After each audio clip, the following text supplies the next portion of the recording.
Good morning, everyone. How are you guys? Happy Saturday.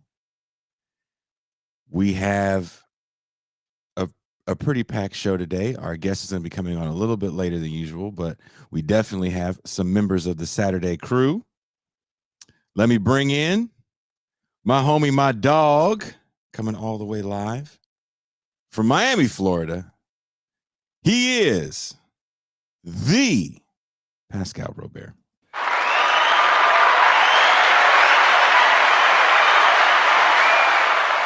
Peace and greetings to the chat. Peace and greetings to the audience. Peace and greetings, Jason Miles.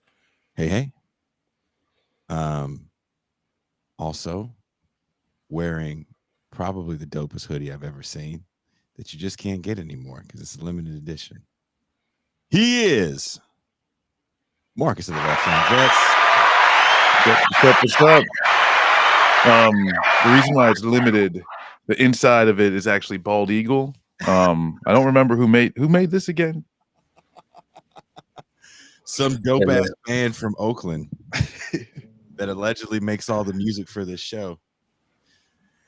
And he's in the epicenter of COVID, a hotbed of danger. He is an academic. He's an author. He's a dad.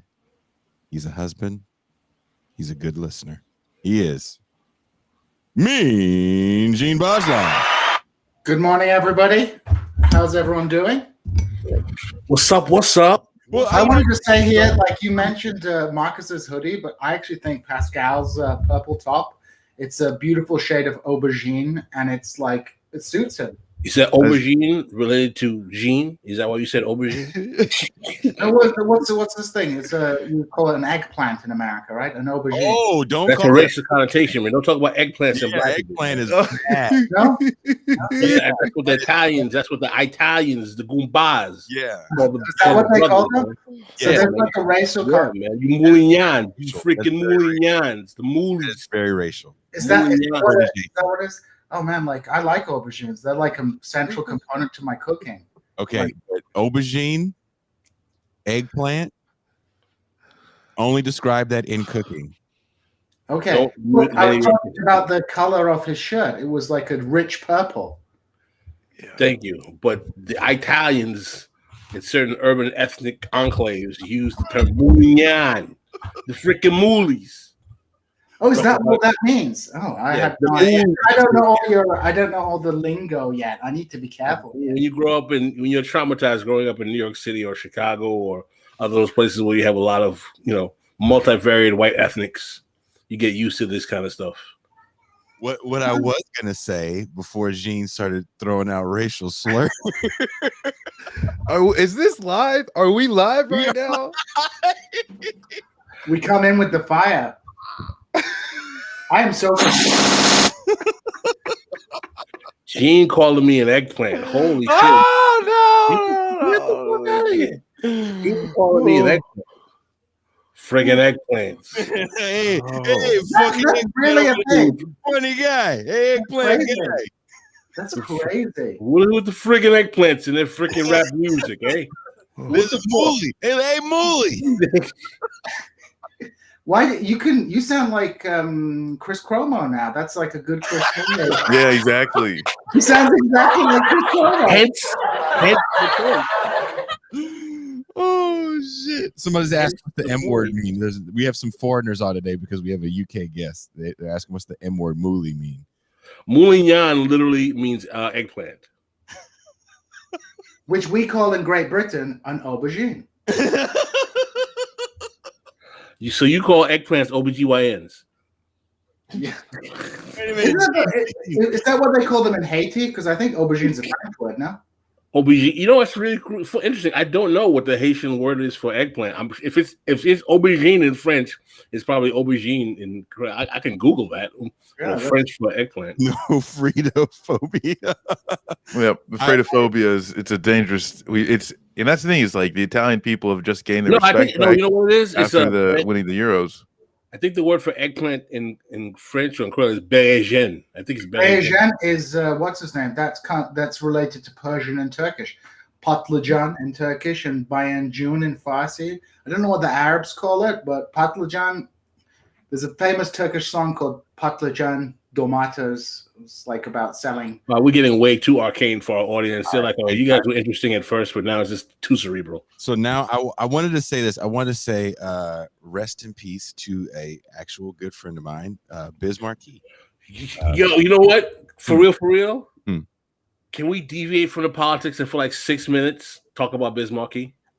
Yeah, okay. I'll tell this is a real story. So I had got a job, me and my now ex got a job touring with a kids TV show called Yo Gabba Gabba in like 2010.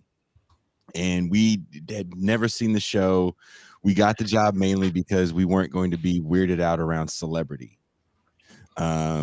And we were going to be working basically primarily in a VIP after party. So people bought tickets to the show, and then if you paid a little bit more, actually, I think it was the same ticket price. There was a VIP after party where your kids got to meet the crew, or not the crew, I'm sorry, the cast, which was a different cast from the live show, and the actual face characters. So DJ Lance, they got to meet, and out of the kindness of his heart, he was not contractually obligated to do it.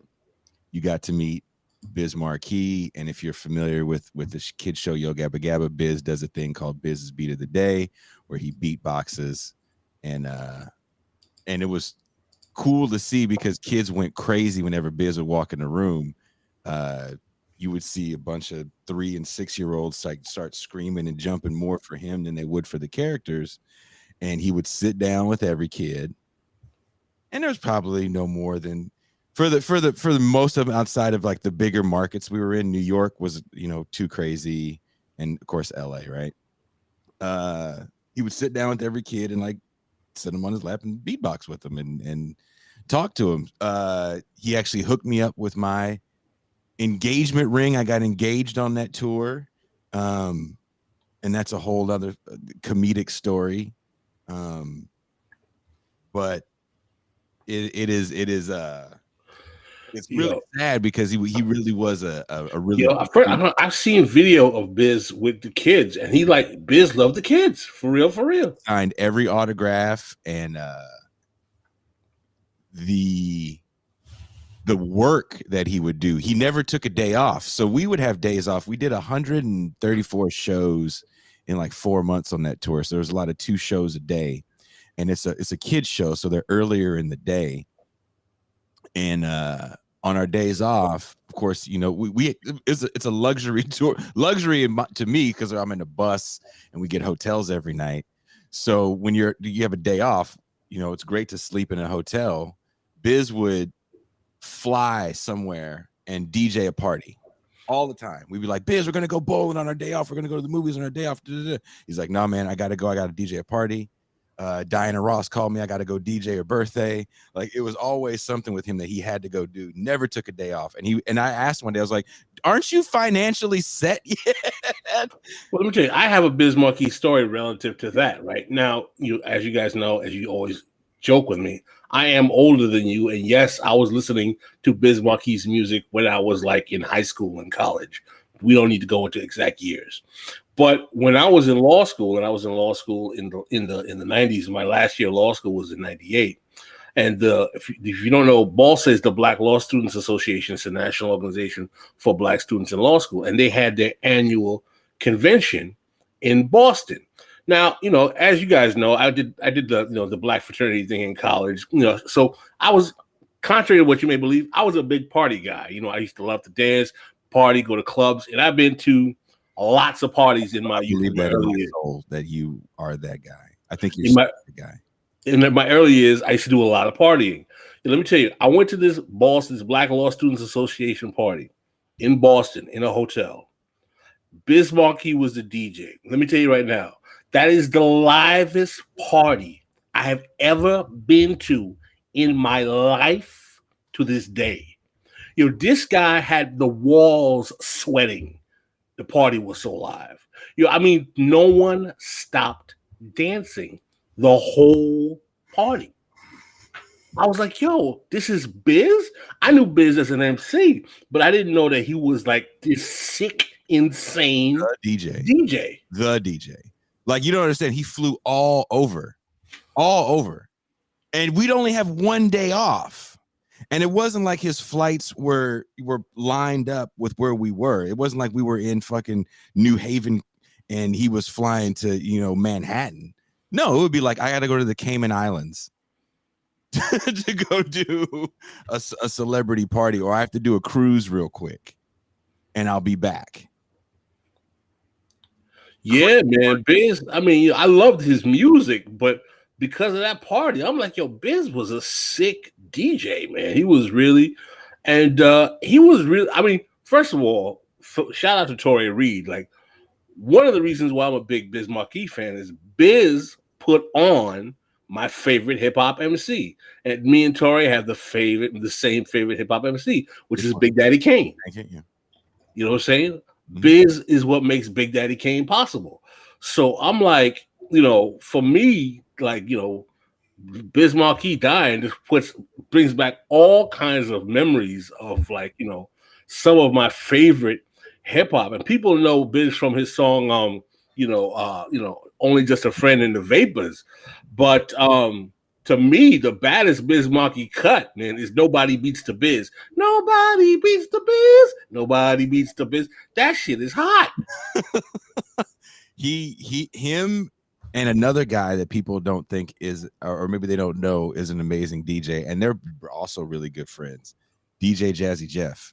I heard Jazzy Jeff is off the charts. And they hung out. Like, look, a lot of the people you're naming right now, I met because of Biz, because they all came out to see him every day. Wow. I think I told you the story. We were in Rhode Island.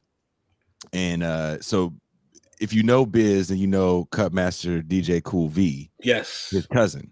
So Biz and V were on the tour together, right? V was pretty much Biz's manager at this point, whatever. And so the company we were out with was a sponsor of this tour. So we had all these like squeezable pouches for kids. I'm sure Gene knows what I'm talking about. The little squeezable kind of like applesauce things. This is back when that shit was still real uber bougie, right? So this company was trying to hit a certain audience. So we would have boxes of this shit shipped in, drop shipped every location. So we had to give it out to the hiring clientele or whatever, right? And so V came to me, goes, "Hey man, my boy is here. Can my boy get some of these pouches?" And I was like, "Oh, for sure, dude. I'll just give your boy a box or two. Like, how many kids does he have?" He's like, "Oh, he's got a couple kids." I was like, "Oh, word. I'll just give him like a couple boxes." So I'm giving this motherfucker like 2 boxes of this shit. So that's probably like $300 worth of this product. And him and Biz walk up to me to introduce me to their buddy who wants to say thank you. And it's Mike Bivens. From Bell Bivens New Edition. And Biv gives me this like the biggest hug. And he's like, "Yo, word, anytime I'm in the Bay, you get in the show for free." Because he actually talks like that in real life. And the whole tour is filled with stories like that. It just constantly meeting someone you had no idea you were going to meet, or hearing Biz yell some shit out in catering that would just crack you the fuck up. We were in Toronto. No, we were somewhere in Canada, and everybody's birthday, you got whatever you wanted for catering. So if it was your birthday, you could be like, "All right, I want cheeseburgers and fries for catering," whatever, right? Fuck your allergy. This is what we're going to have for catering. That was kind of the rule. And one dude who was from Atlanta wanted fried chicken and didn't realize that we were going to be in Canada for his birthday. And you're at stadiums, and stadiums don't really, the kitchens aren't that awesome in big arenas and stadiums. So anyway, the fried chicken was horrible. It tastes like what you would think shitty fried chicken in Canada would taste like. And the few black people on the tour, who were all pretty much, most of them were like face characters, were like laughing how bad it was. And I remember Biz, we looked over at Biz because he just had this look of disgust in his face as he has this huge plate of what kind of looks like fried chicken, but it was horrible. And we look at him, we're like, "Biz, how's the chicken?" He's like, "Oh, Shit's hard like Brooklyn.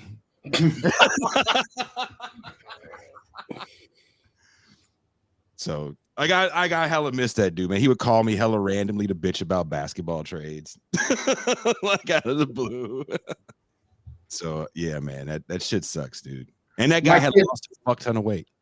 My kid loves him. Whenever he comes on the Yo Gabba Gabba show, he stands up in front of the TV and starts going, tries to beatbox with him.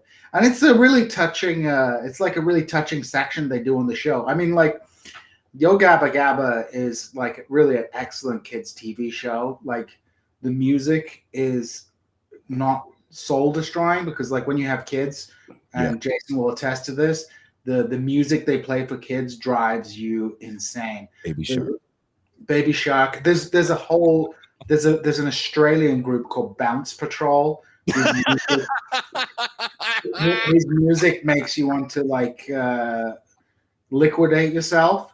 But you know, they had like proper music. They have like proper musicians on that show, and they always have that section with Bismarcky going, "Hey kids, let's beatbox together," and it's like a really great activity for those kids to do. So that was like a very special show. I don't know what the equivalent is these days, but you know, the kind of there's nothing like it, man. The guys that put that show together were musicians called the Aquabats. Marcus was asking me like, what was life like on that tour? Most of the people that were the main cast were the main cast from the show, and there was very much a family atmosphere to that show because they actually filmed in Orange County, not LA. The guys that put the show together are Mormon, so it was a pretty chill vibe.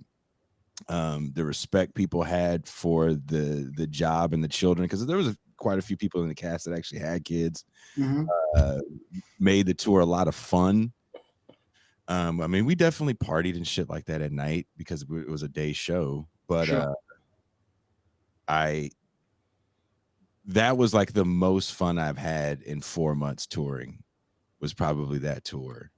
And with those people, there was probably about 50 of us total, and we would all hang out. I'm talking crew, bus drivers, cast, production people that made the costumes. Like, we all hung out. Most of us still talk to this day. What's really sad is, I think I told you this or Pascal this, that because Facebook deleted my account, I have my ex's old account because we used it as our band account. So her memories come up. Yesterday, her memory was, I was working in North Dakota and Biz had come to San Francisco and they were all going to hang out. And I was like, oh man. People are asking, is this a show about the UK? Yes, this is the show about the UK, but our guest is not going to be coming on till a later part of our current moment. So as we've done before, when a pop figure that we both are all familiar with passes away, we did a little in remembrance of, for the first 3 minutes or so, we will be talking about the British Empire.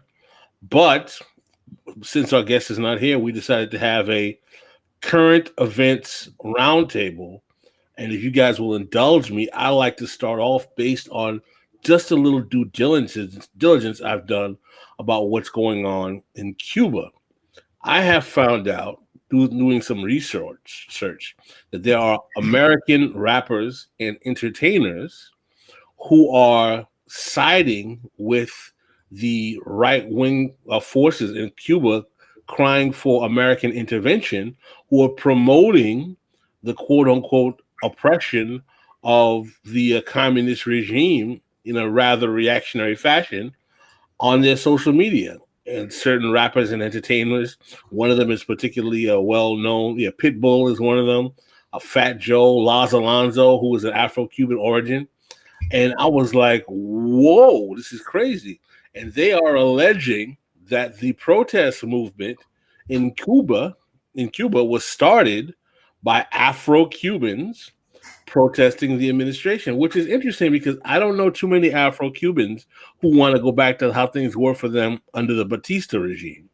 But what is also fascinating is that, based on some good sources I know from some leftists who are studying this, The allegation is that the Afro-Cuban rappers, and they're rappers who they're saying started this movement in Cuba, have been cultivated allegedly by kind of State Department color revolution organizations, National Endowment for Democracy. That's the allegation. I don't have hard evidence of that. The other statements about the American artists who are promoting U.S. intervention in Cuba is true. And what is fascinating about this, from my vantage, is that one of the segments of American society that has traditionally had a favorable view of the Castro regime and Cuba overall has been the African American community, the Black American community. You can look at old videos of Castro in Harlem during the era of Malcolm X. You can see videos of Castro in Harlem in the 90s, and he's getting profound support.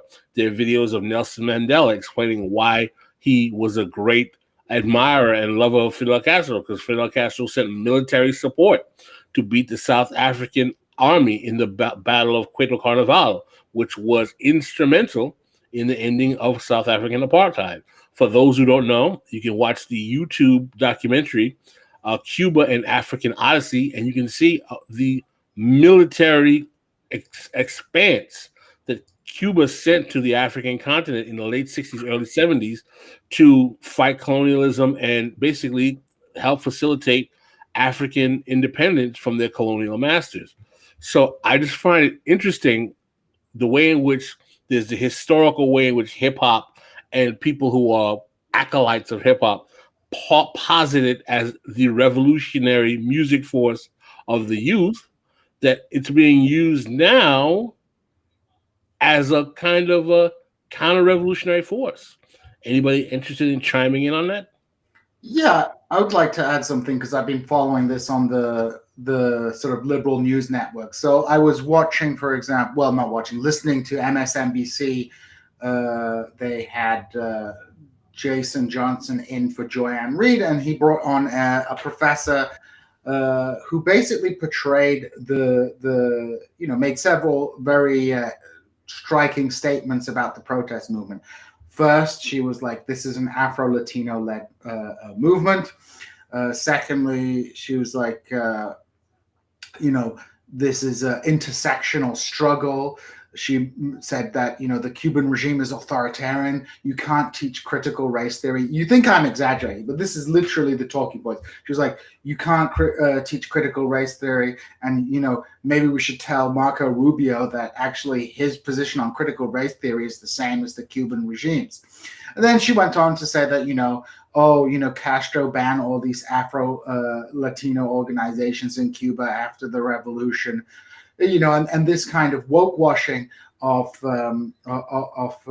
U.S. policy towards Cuba at the moment. I mean, Jason Johnson in his podcast literally has a kind of special on the protests in Cuba, which he calls the color revolution. Obviously, he's talking about people of color. And, it strikes me, whatever, the causes of protests are in Cuba is entirely irrelevant, should be entirely irrelevant to Americans. There's only one position that people should have towards Cuba, and that is to end the economic embargo and blockade, which is a huge part of the reason why the people of Cuba are suffering.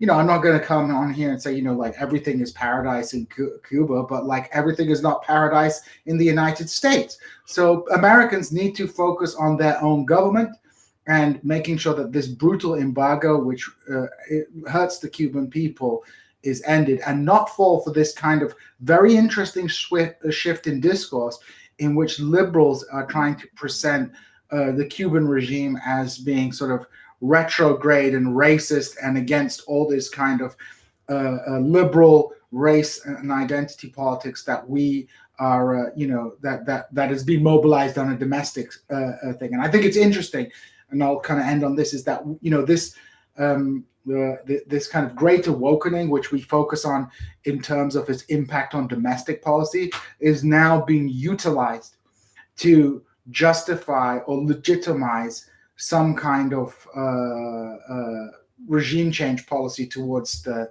government in Havana. And you know what is particularly fascinating about this, Gene, right? In talking about political inconsistency and sheer hypocrisy on the part of the U.S. and the State Department is that there's 5 seconds of a protest in Cuba against the regime, and the whole ideological infrastructure of the American chattering class, the media, State Department, Twitter, all of this is the Cuban regime must go. They must go. Yo, there have been protests against the Jovenel Moïse in Haiti for 3 years. No one popped the grape. We did a whole show on Colombia about how there are massive anti-austerity protests in Colombia for months.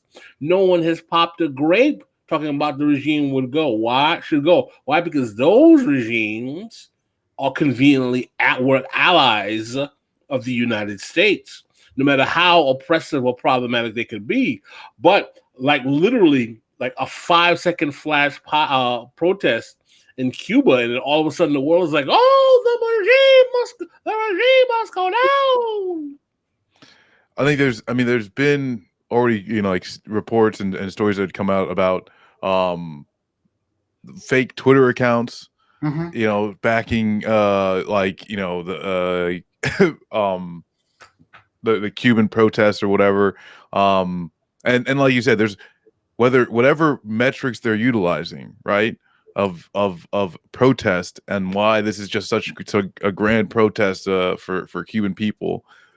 It gets absolutely blown out of the water if you take the protests that are happening in any of those countries Pascal just listed. You can add Myanmar to the fucking group. You could and even in our own country, right? If the few fucking dozens of people in MAGA hats that they've gotten out there, if it's even reflective of any type of hey, this should be a shift in government. What is last summer's protests? What does that mean for the U.S. government? Mm-hmm. And it doesn't even go beyond the fact that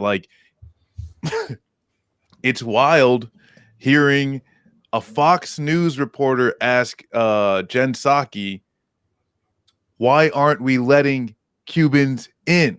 Okay, same southern fucking border. What's the difference here, right? And so this whole, it's wholly fucking fake. It doesn't make any fucking, it's just all bullshit. It's all fake from the liberals and conservatives, to the point where they're literally well, we need to let these people in. They're in danger. But what about people coming through Texas? Is that what do we've got going on there? Nah, man, it's real talk. There's some real reactionary shenanigans, problematic stuff. That's, someone said, all anti-communist BS. That's a lot of that as well. There's a motivation here for that. And I think we have to look. We had a crisis in Haiti, and now there's these protests in Cuba. People want to compare Cuba to the United States, but you compare Cuba with likewise regimes, and honestly, would you prefer to be in Haiti or with many years of American intervention, or Cuba, where Cuba has had many serious policy successes, which even Obama, when they changed the policy, admitted that they crucified Bernie for making claims that Cuba had made good advances in education. But that was something even Obama admitted. And one of the things I think that progressives and the left should be doing is, at the very least, pressuring the administration to go back to the pre-Trump status quo with the opening up towards Cuba. Because if you look at what this policy is, it is a pure punishment policy, right? Because this embargo, makes life difficult for the Cubans, but obviously, clearly, even by their own metrics, does not promote, doesn't create conditions for regime change, because they didn't change the regime for years. So, if this embargo is not shifting the regime, the only reason to continue it is to brutalize Cuba, to ensure that any kind of counter idea to American neocolonialism in the Caribbean is contained. And we see these policies going back, all the way to the late 50s, 60s, 70s, to what happened in Grenada. So we have this issue where the United States is pursuing a purely punitive policy. There is no objective metric, even in their own terms, right, for doing this to Cuba, beyond brutalizing the Cuban population and ensuring that anyone who even thinks about pursuing a more independent line of policy that does not want their country turning into like a giant banana plantation / brothel is basically kicked, is kicked to the curb and brutalized. And considering the embargo that has been imposed on Cuba, there has been, despite all that, there have been significant gains. And someone in the chat said, "Lo, we don't even need to say that Cuba is not perfect." But I think that actually matters, because it's like, even if it isn't perfect, right? It has nothing. That has nothing to do with what America's policy should be. It was like Zizek said about Saddam Hussein. It's like, whether Saddam Hussein might have had weapons of mass destruction. Saddam Hussein kind of used to hint that he had weapons of mass destruction to keep his own population in line. But that is a totally different question from whether the United States would go in there and do something about it. We have to disentangle these questions of whether a regime is good or bad and whether America should intervene. A regime could be bloody terrible. That doesn't mean America should be intervening to change that regime, because 9 times out of 10, it's going to make the situation worse. Look at Libya. Look what happened in Libya. Gaddafi's regime was not not a great regime. People like romanticize it to a certain degree, but there were all these cleavages. Look what happened afterwards. It's fucking mess. Let me ask you and Pascal this question. We talk a lot about a romanticization. Sorry if I mispronounced that. Of things that people want to call the left. And there's definitely a ton, and Pascal, I know you know this, especially in the Black community, of romanticization about Libya and Gaddafi. I want to ask you and Pascal and Marcus, all three of you, what do you guys think about the Gaddafi worship post, his very disgustingly brutal assassination? What do you think of that, Pascal? Well, I mean, my position is that when I place Gaddafi, right, it's really interesting because though Gaddafi was a leader of a Muslim country, a largely Sunni Muslim country, Gaddafi was not very well liked by Sunni Muslim leaders at all. I think Gene would attest to that. He was not well supported at all. As a matter of fact, the countries that tended to be most supportive of Gaddafi were Black African leaders and sub-Saharan African leaders on the continent, because he did use his oil largesse to financially support a Pan-Africanist vision in the country. And he also, by the way, gave material support to the ANC, the African National Congress in South Africa, to help liberate them from the apartheid regime. A lot of people don't know, but Nelson Mandela has a grandson named Gaddafi, as a matter of fact, because of his support for that regime. So my position about Gaddafi is not so much what I think, but in terms of what has been his actions for Black and brown people in the global South. Has Gaddafi obviously he is a dictator. Did he demonstrate abuses that he probably did negative things to people in his country, harsh reprisals? I would not doubt it. Some people accuse him of, engaging in terrorist activity. I can't speak to here or there about that. Let's say that is true. My position is this: as some of the MLs might say, when living in the imperial core of the United States, my position has always been, I don't even have to go into the imperial core, Jazz. When I know personally people like Dhoruba bin Wahad, who spent 19 years in prison as a political prisoner who was a target of COINTELPRO. When I know people like my mentor, Bruce Dixon, have friends of his that were killed by the federal government in the decade of my birth, in the 60s, I'm not going to sit here and act like the United States is some kind of bastion of liberty. I was watching Laz Alonso talking about how, oh, in Cuba, you can't criticize the government.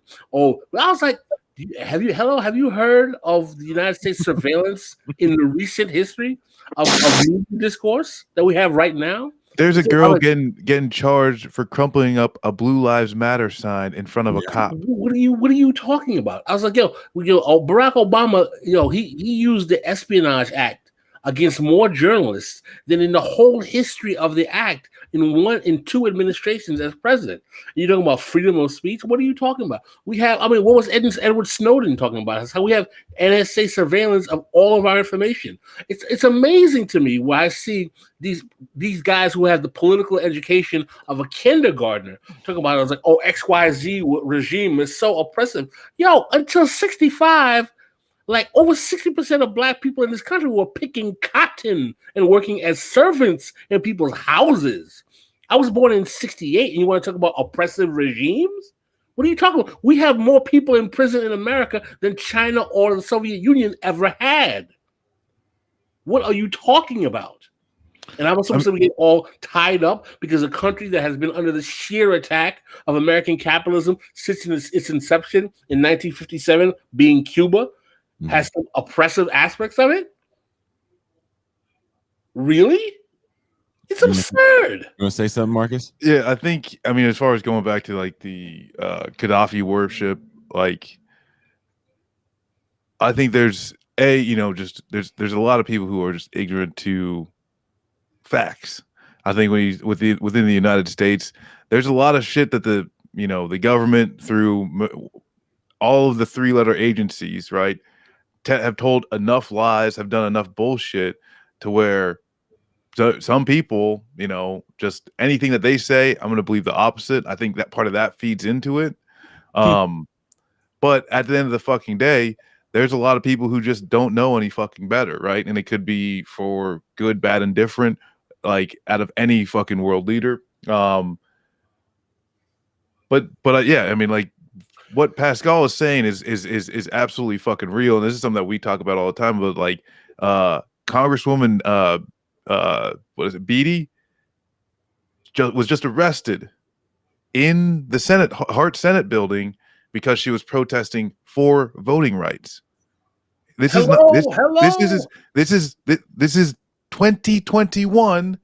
A black congresswoman is getting arrested in the Hart Senate building because she was protesting for voting rights. First time ever you'd see, and like, it was wild because there's only 12 protesters, 30 cops. Strange how they can do that now. But this goes back to what Daruba was saying on our show. It's like, why are black people fighting battles that they already won again?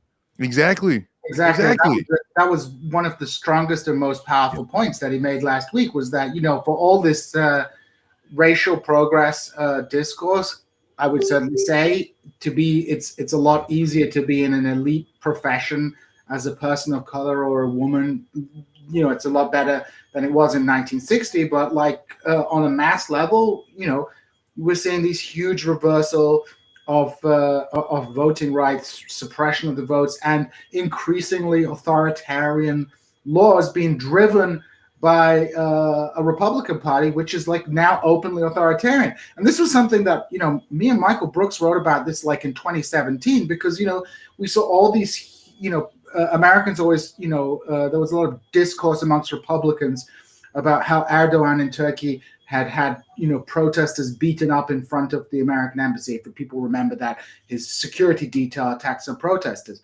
And, had all these figures like John McCain going, oh, this is terrible. It's like, bro, your fellow party members are trying to make it legal to run people down in protests and allow people to get away with it. And to return to the Gaddafi question, I totally agree with, Marcus. Some people are just so sick of the lies that they get pumped from mainstream media and things like that about other parts of the world, that they just believe the opposite. Now, I would say about Gaddafi, as someone of Kurdish origin, Gaddafi was quite good on the Kurdish question. He would always make fun of the Arab leaders for not recognizing Kurdish rights to self-determination and stuff. At home, he had a kind of patronage regime where some parts of the country got better development than other parts of the country. If you were in Tripoli, it was pretty good. If you were in other parts of the country, it was less good. But at the end of the day, the guy was making agreements with the West by the 2010s. After the Iraq War, people don't remember this. People like Tony Blair, David Held from the London School of Economics, they were going over there and talking about how there was ideological synergy between New Labour's project and Gaddafi's Green Book third way politics. So you have this you have a regime that was perfectly willing to work with the West. So I'm not going to be defending Gaddafi as some hero, but there's no doubt that he did things which he gets a lot of affection from people in Africa, which, like Pascal says, why the heck should the South Africans be so grateful towards the United States, which during the 1980s was declaring Nelson Mandela a terrorist, and be angry at Fidel Castro and Colonel Gaddafi, who were being in favor of the liberation of those of Africa from South Africa from white minority rule. So I think we can talk about this on two levels. When we're having discussions within the left, I think we should be very frank and open about the nature of political regimes. I think we can look at Cuba and we say that, I agree with our friend Cuba on this issue, that we can look at countries like Cuba and China and say, look, they're doing good things or good aspects of policy. We don't have to buy in to the entire project to recognize some positive aspects of what's going on there. And at the same time, we should be focusing, instead of trying to tell the Cubans how to run their country and trying to intervene in their economic and political processes, we should be focusing on changing things at home and changing American policy. When it comes to a policy on Cuba, end the embargo, and if you really do care about political freedom in Cuba, allow Cubans who want to come to America free movement to America. But beyond that, leave Cuba alone. I think there's a pretty broad policy stance for U.S. foreign policy that I would like people to start talking. We talked a little bit about this when we had the guest on talking about Iran history. But at the end of the fucking day, Americans, and especially the left, need to focus on stopping the harm, whether it is the embargo on Cuba, sanctions with Iran, the blockade for Yemen, supporting Saudi bombings and everything like that. Basically, we just need to come from the understanding to stop harm across the fucking board, because like you said earlier, 9 times out of 10, which is 9.999, right? U.S. gets involved, it's going to be bad, because the interests are not in helping anyone in any country. Yeah, not altruistic. Yes, it's just not going to fucking happen. And so, we need to stop, right? Work on just stopping the harm and not actually trying to have some type of hot take on what's best for some other country that we've never stepped foot in. And as far as other policies and not staining these whole regimes, it's just, I actually am a policy fucking guy, so it's pretty easy for me. But that's the thing too, is that you can just take a policy or a certain instance. Hey, as far as the literacy rates, as far as the infant mortality rates, as far as the fact that they ship off doctors to help almost any scenario that they possibly can. Hey, Cuba, fantastic.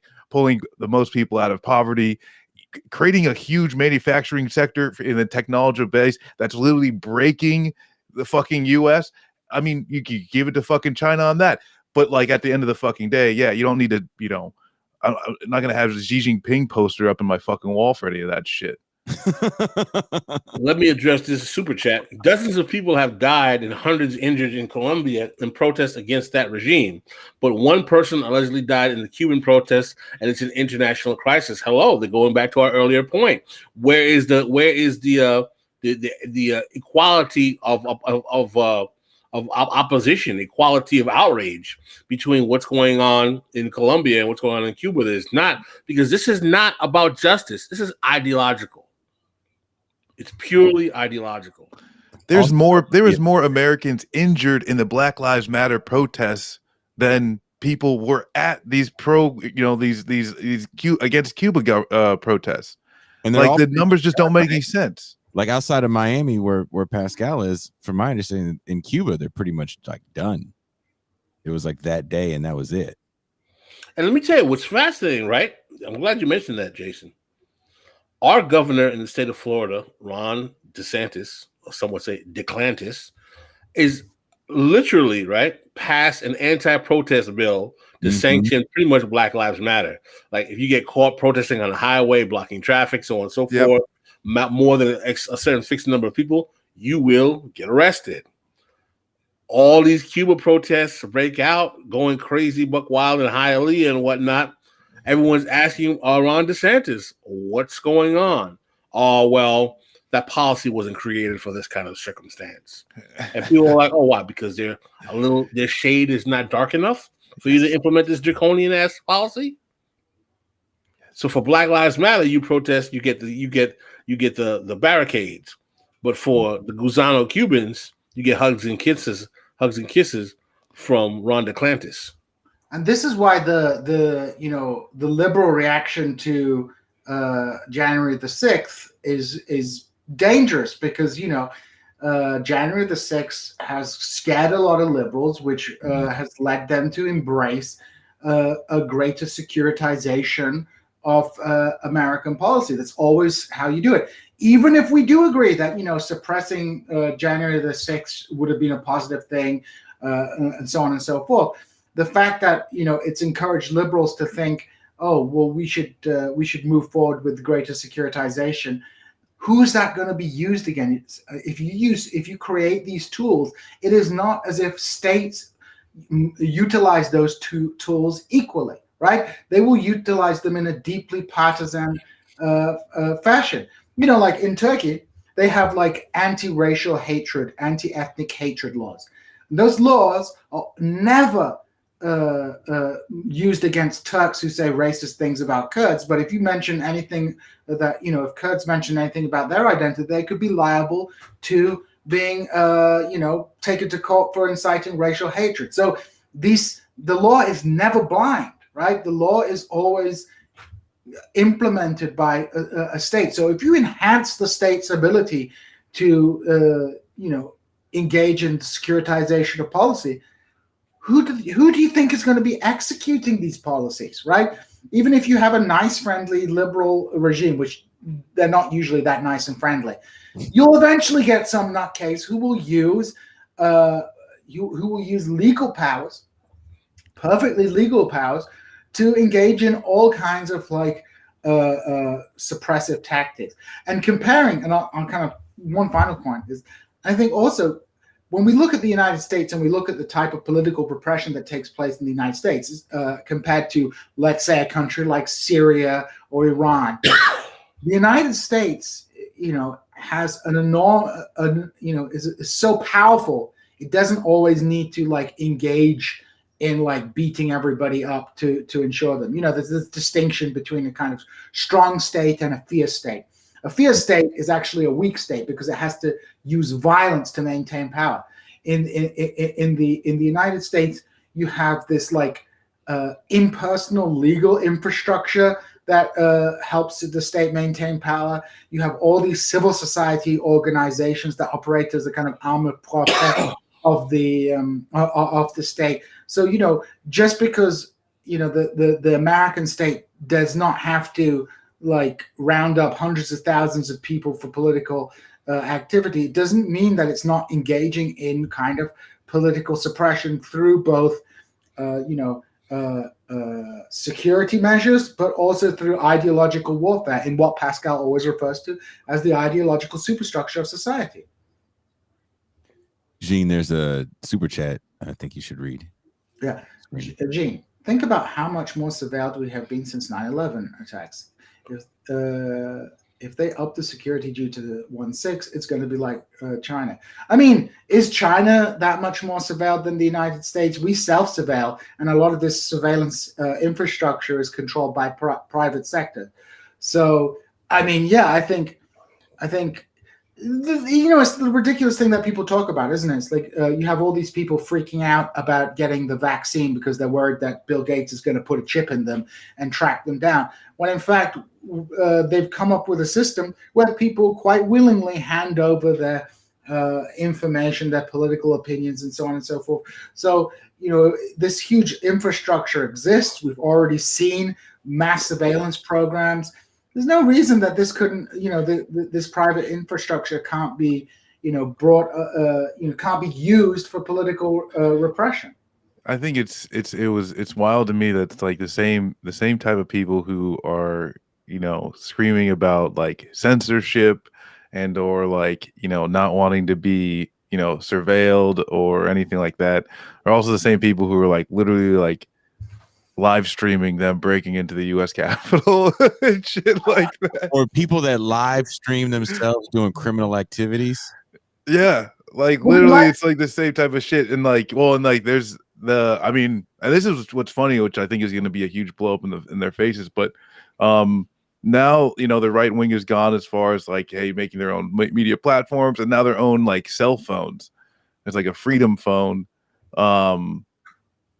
Where I think like this thing is if it's not actually regulated, if it's not actually secure, it's going to do is end up giving more and more of people's data and information. But like that's like you're alluding to though, it's like, did I ever tell you about the time one of the promoters that we dealt with went to jail? We went to like prison for transporting pot right before it got legal in his state, and he was in Fed prison, and he said a lot of the Fed he was in were private, so them guards made like $10 an hour, so the motherfuckers just didn't care. So hella cats was getting cell phones snuck in, and he said all they were doing was taking selfies and shit. Yeah. Well, what the funny thing is, I think with these right-wing people, I think the reason they do that is that they don't even consider that they will be like repressed, because these people have like the, if not the open, but have like the security forces in the United States have far more tolerance for those people, so they've been able to get away with things. The reason people were going to the protest, taking selfies and stuff like that, was because they thought they would get away with it, right? Because they haven't had any comeback. Because they sing, "I'm proud to be an American." At least I know I'm There's free. a woman that I know pretty well that was doing live streaming from the protest, and I guess Facebook was taking all live streams down, so then she was doing like a photo update, like, hey, look, and I was like, first of all, oh my god, I have no idea that you were into that shit, and second of all, oh my god, you're there chilling, grinning in the photos and shit. I know someone who was there too, like and that person, a member of their family, like posted a ppicture of them in the morning, of course, where it was like, "I'm so proud of my daughter defending America" and stuff like that. And then in the afternoon, well, she was just to be clear, that this friend of mine was not involved in any of the shenanigans, but it's just like things went south very quickly. But I do think, like this surveillance state, like people talk about China, and I think some of the surveillance stuff in China, maybe it's overblown, maybe it's not, but I'm sure, there's a very strong surveillance infrastructure in China. That's how they collect data on public opinion in China. That's how they can be, to a certain degree, responsive, in some ways, is that they spy on people to see what they're angry about. But in America, you have all, and in China, people are talking about this social credit thing. Well, my friends, in America, we have social credit called your credit score, which deeply affects how you can live your life, right? And I just want to brag. I want to humble brag here, like, because I moved to the United States, like in my 30s, like my credit score is like really, really good. But like, I can imagine if you've lived here all your life. Talking about capitalist realism. Yeah, I mean, but your life is dictated about how much credit you can get, whether you can. That's a very big factor that we don't think, and because these things are privatized, we don't think of them as a state institution. We don't think we have this false dichotomy between state and private sector, which doesn't exist in reality. And there's something also to be said though, is like, even with this whole like credit thing, just within my lifetime, like when I was like literally like 19, 20 years old, I was able with my fucking dumbassery to get a place to fucking live. I was able to not only like work a few part-time, like a few jobs, but it was like, it was fucking just possible. Nowadays, just to rent some shit a fucking apartment, like it's the equivalent of fucking buying a house like 15, 20 years ago. Oh my The God. amount of hoops you got to jump through, the pre-qualifications and all this shit. It's damn near impossible. Especially as rent gets more astronomical, especially places where I am, where San Francisco is starting to go down a little bit. But as rent is on a whole nother level, some people need almost 10 grand to move into an apartment. And Yeah. you make so much more than the rent. I forget what they want. Yeah. Yeah, it's totally insane. The rent is too damn high. Yes. I do have. Hey, who is that guy? Is that the rent is too damn high guy? He wasn't he in New York? I forget his name. He had a nice mustache. He did have an elegant mustache. Oh, actually, a good point. I don't know what my credit score in the UK is, right? So I don't want to find that out right now. So speaking of the UK, I have a clip of one of my favorite British rappers, and I do have two people that I know that are British rappers. I'm not very deep into the British hip hop scene because that, to me, it's a different language that I don't really know, like all their slang and shit. You mean English? No, it's all they talk. It's all different shit. You island people, it's spoken in English. Is it speak for yourself, man? Is it Pete and Baz? I'm still trying to figure out what Dizzy Rascal was saying in 2005. Fix up, look sharp. Yeah, I don't know what that is. Just put your clothes on and look good. Well, that beat is the sickest beat. Pascal has a very good London accent. He goes, "All right, mate, how you doing? You doing all right there, my You all right? You all right, mate? You all right, mate?" That's not how people where I come from speak. But I did live in London, and Pascal, there's an excellent Cockney builder. Yeah. Cockney builder, isn't it? But there's a dude that I found some years ago, maybe like 7-8 years ago, and he was on a talk show. His name is Akala, and I've kind of followed his career since then. And I think he does less rapping and more public speaking, which he's really, really good. Well aware of Akala, intellectual dude. He follows me on the Twitters. Oh, well. You need to get him on the show. I get it. Right. Everybody wants fucking Pascal on their show. Oh, don't hate. Jealousy. Ooh. It's the green-eyed monster. So let's watch. I want to watch this clip, and I want Jean, who's also the native in this show. Jean is a limey. His take on this rant. Race, we tend to focus on individual acts of prejudice, which is why UKIP often come up, because they will overtly say stuff that we find offensive. But unfortunately, the issue of race, if we understand it, is a lot more insidious, and it takes a lot more of a historical view to understand the difference between individual bias and structural racism and privilege. And the idea of Great Britain was intimately tied to the fact that Britain's invaded almost every country on the earth, literally. No, literally, there's a map, you can Google it. And so the idea of our greatness was intimately tied to this idea of empire, which was intimately tied to what Rudyard Kipling calls the white man's burden, to go and civilize all these stupid brown folks that have been writing and having civilizations for thousands of years, but let's forget all of that. And so if we fast forward to today, when we talk about structural racism in Britain, do we have the same institutional disparities in rates of imprisonment that they have in America? Yes, absolutely we do. Do we have the same disparities in terms of who's dying in police custody? Yes, indeed we do. In 2011, we were told we loved Libyans so much we wanted to bomb democracy into them. Less than 5 years later, we're leaving people fleeing the same conflict to drown in the sea, while giving a woman space in a national newspaper to refer to them as cockroaches. And when you refer to humans as cockroaches, that is a mandate for murder. Let's be clear about that. The moment human beings become non-human, that is a mandate for murder, and there's a long historical parallel with that. Today, Germany, the country that bombed this country, in our grandparents' lifetimes, so theoretically the grandchildren of Nazis can get in and out of England easier than the grandchildren of people from the Commonwealth who fought against the Nazis. And where do they come from? When we talk about immigrants, do we mean people from Australia and New Zealand? Didn't Boris Johnson go to Australia and say, hey, we're culturally the same? Was he talking about the Aborigines when he said that? We call them expats. Right. White people have such a different way of classifying themselves that white immigrants are expats and non-white immigrants are immigrants. So when we say immigrants, if we go to border control, we can go there, Yarswood, and we go and look at who's there. It's not a bunch of white people from New Zealand. So we have structural forms of privilege and bias that are much more insidious and much more difficult to overcome. The reaction to Africans and Asians coming in post-World War II, to rebuild the country after the Queen's German cousins bombed it, the reaction to them was one of general hatred. It's illogical. These people who had formerly been colonized by Britain had fought in both world wars. India gave 2.5 million volunteers, for those who don't know. When we talk about being saved by America in the war, we want to talk about being saved by India and Russia. That would be a bit more accurate, but that's a bit inconvenient.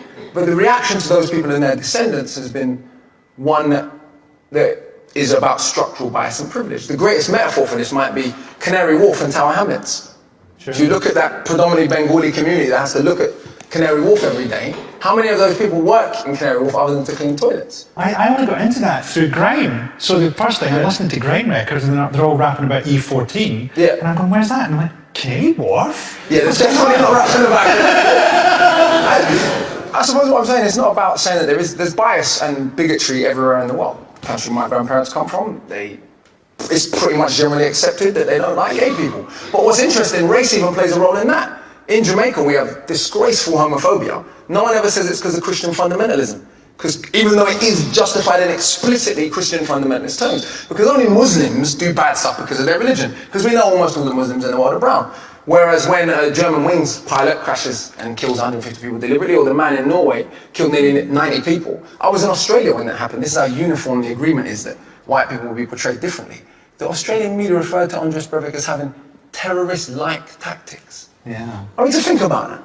Yeah. This guy killed almost 100 people, and he's just almost a terrorist. And he'd written a crazy thing about Muslims. Oh, it's very clear. I mean, he was a terrorist by any standard. The idea that white is right isn't just a European idea. It's an idea that has had insidious implications, because no matter what, the 700 people that were left to drown off the coast of the Mediterranean, were they white human beings, they wouldn't have been left to drown. And they certainly wouldn't be called cockroaches. What do you guys think of that clip? Cheerio, mate. Bollocks, I say bollocks. No. You say bollocks? You say bollocks. People in the chat say I don't have a Hull accent, so I don't have a Hull accent because my brothers have a Hull accents. But I could talk like this, bitch. What I'm finding. Come down, pub. Knock your neck off, won't I? Fucking knock your neck off, silly dickhead. You fucking bring it, mate. You fucking bringing it. I'll smack your fucking face in. That's how people speak in Hull. You sound like the guy who sings the song "Jump Around." Jump around. Jump around. Jump around, mate. We don't fucking play that silly bollocks around where I'm from. We play proper music, mate. Proper music. No, that was a pretty good clip. I mean, I like that clip.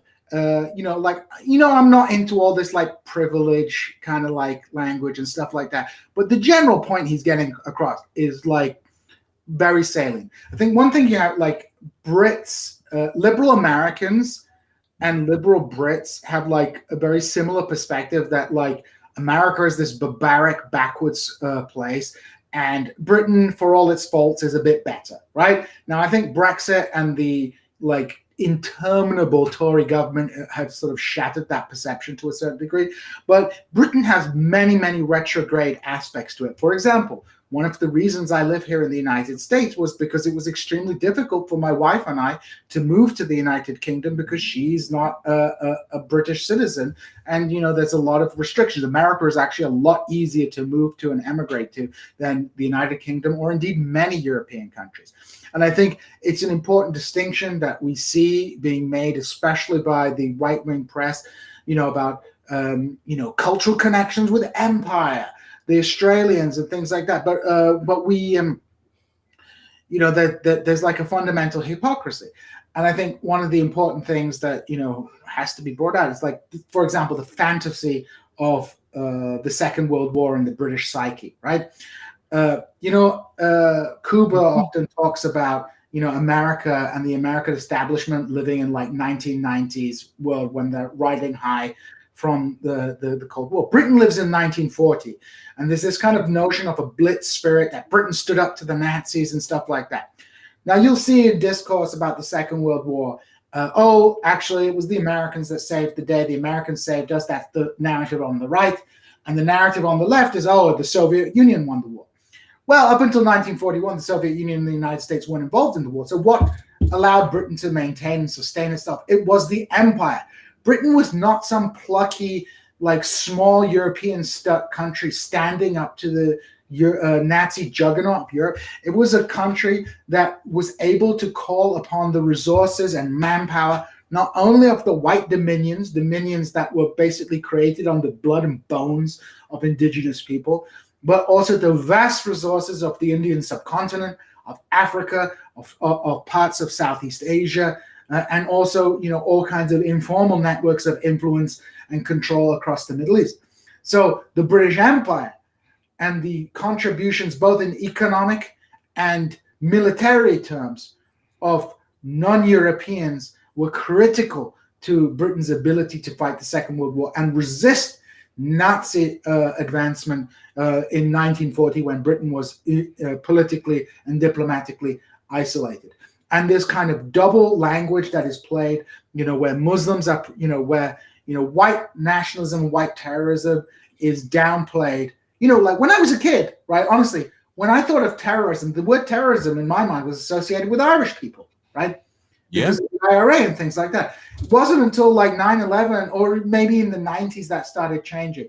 But, and the Irish always have had this kind of curious position in the British sort of narrative, in which they're kind of the close enemy, right? That the nearby enemy. So I think this was a really good, it was a really good kind of blast back at the kind of hypocrisy and fantastical thinking that takes place in Britain about British national identity, and the way that we have these kind of subtle vocabularies, the difference between an expat versus an immigrant, right?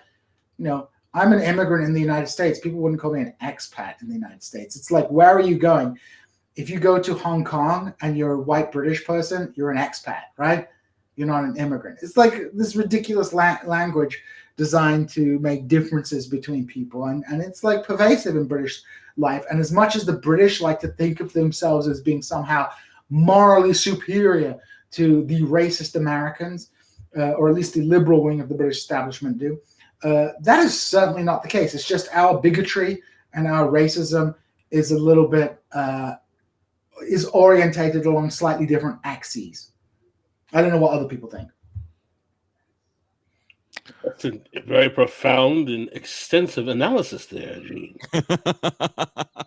Well, I was gonna use that clip originally in the intro video that I made, but it's kind of a longer clip, and there actually is a lot of takes that he has, because for whatever reason, I would say over the last, especially maybe when his book came out, maybe about like 3-4 years ago, he's been kind of the guy to go to for commentary on Black UK life, because there's a very similar narrative that's going on over there that we saw happening in Chicago, I would say about the same time, with, these Negroes just keep shooting themselves. So over there, of course, it's these Negroes just keep stabbing themselves.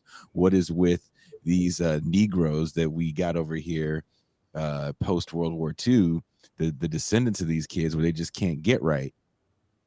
And he's what's that guy's name? Pierce Morgan. He really shut that asshole down, giving him a really good class analysis on the way we even look at, or even that discussion happens around knife crime. I was in the stabbing capital of Western Europe in 2013, and it wasn't the chocolate side of London.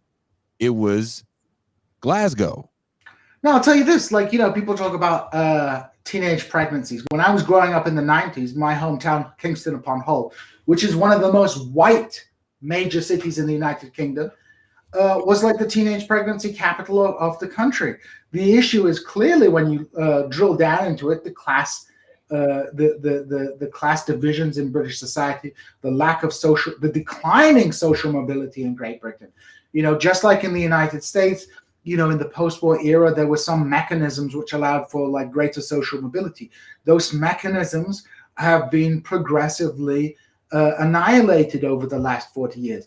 Britain too has had its what Pascal calls the 50-year counter-revolution, stretching back to the Thatcher Revolution, and then of course into the Tony Blair era, in which we see a lot of this public-private bullshit being pioneered. And then now, in the kind of post-2008, we have this increasingly reactionary conservative government, which at the beginning tried to present itself as this kind of nice Obama-compliant conservatism that was like, you know, we're gonna expand gay rights. It's important to remember, you know, gay marriage was equalized under a conservative government, something that is, you know, unthinkable in the American context. But now we just have like the increasing, like I see like actually a convergence between British and American political culture. Both reactionary? Yeah, both reactionary, both increasingly engaging in a culture war. Wow. I think I was boring Pascal. No, Pascal is a narcoleptic. The more you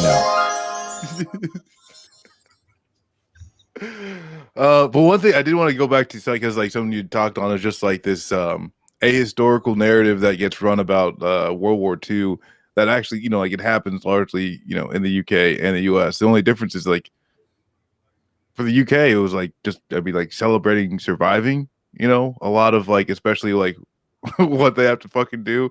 You know, there's all this talk about like the Royal Air Force and all this shit like that. It was like, yeah, it's, you know, it's like kind of just barely defending your shores while utilizing the rest of the resources that they're like under fucking empire to actually support the greater effort across the world. And in the US too is like largely just not even wanted to engage in the war to allow their businesses to basically sell to both sides. And then, yeah, when you eventually like do enter the war, like a lot of it is just supplementary shit as the USSR is really taking, you know, the brunt of the effort. But this kind of like, there's like a similar thing too with this like now current modern day, like troop worship, which, you know, as a vet, yes, I take advantage of, you know, 10% discount at Denny's and shit. But like, you get 10%. I want to clarify on this. Like, if you took me to Denny's, would you only get 10% off at what you ate, or would you get 10% off the whole bill? I mean, so if we both went and we were both paying, and I was like, hey, do y'all have a veterans discount? Well, it just depends on, you know, like you could sometimes I encourage people to, you know, steal valor, get that 10% off, you know. But yeah, if I was paying, they'd probably do 10% off the whole thing. Do you act like you're all fucked up like the movies and just like no. discount. No. Do you have to show them like military ID or something? Sometimes, especially for like official shit, you know, and like there's all types of housing policy, especially like school policy, stuff like that, where like, yeah, we get an advantage, you know. And so like you gotta actually show proof. But like, I mean, sometimes like no. They just like, hey, you know, cool, whatever, here's your discount. So like, yeah, go get that shit. Or just say you like left your wallet, you know, whatever. Like, oh damn. Say, yeah. Well, Golden Corral, I'm told, somebody asked about Golden Corral. I'm told Golden Corral lets veterans eat for free on Memorial Day. Memorial Day and Veterans Day, usually a day. Yeah, there's usually some good that's when Gene and his Golden Corral, man. Just try it, Gene. Honestly, just say, yeah, you know, like just say you're a veteran. You know, you'll probably get accent. They're gonna look at him and his fuck. They already think he's a terrorist. Like, yeah, I'm a war vet. I was in the Taliban. Yeah. My dad got a citizenship like through serving the army, which is not something they really do anymore. But like, yeah, just lie to them. Get that 10%. Go for it. Steal the valor. I was a member of the Iraqi army fighting America. You said veteran. You didn't say American veteran. Here's my Republican ID. Fondue, fuck you in that chocolate fountain, and it's going to be very prison style. There's no chocolate fountain in the age of COVID, my friends. There was no chocolate. Well, fountain. now, but the Afghan interpreters, that's the hot button issue to make sure that we can stay in Afghanistan. So that's, But yeah, like let's pivot away a little bit from Britain and come back to that when our guest comes. But let's talk about Afghanistan, because that stuff is getting crazy right now. People been following Pascal, Afghanistan. Sorry, Pascal's officially off the screen. I had to take him off the screen. I don't think he understands. He's talking right now. If you guys can see, he doesn't understand. I took him off the screen. I'm going to apologize for Pascal. He can hear everything I'm saying right now. Oh, damn. Pascal, I'm going to walk to Florida and shove a cattle prod in your behind. Oh. What's the problem? Why are you being mean to Pascal? What did he do? Marcus said it in the private chat.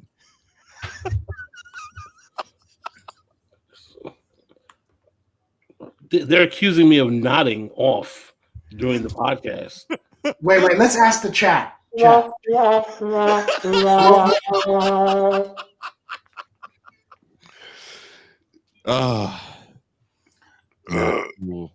being threatened with violence on my own podcast. Yes, that's So yeah, what about this Afghan? I mean, you were in Afghanistan, Marcus, right? No, I was in Iraq, but I mean, I had plenty of buddies that went and they were like obviously. Weren't we supposed to be leaving Afghanistan?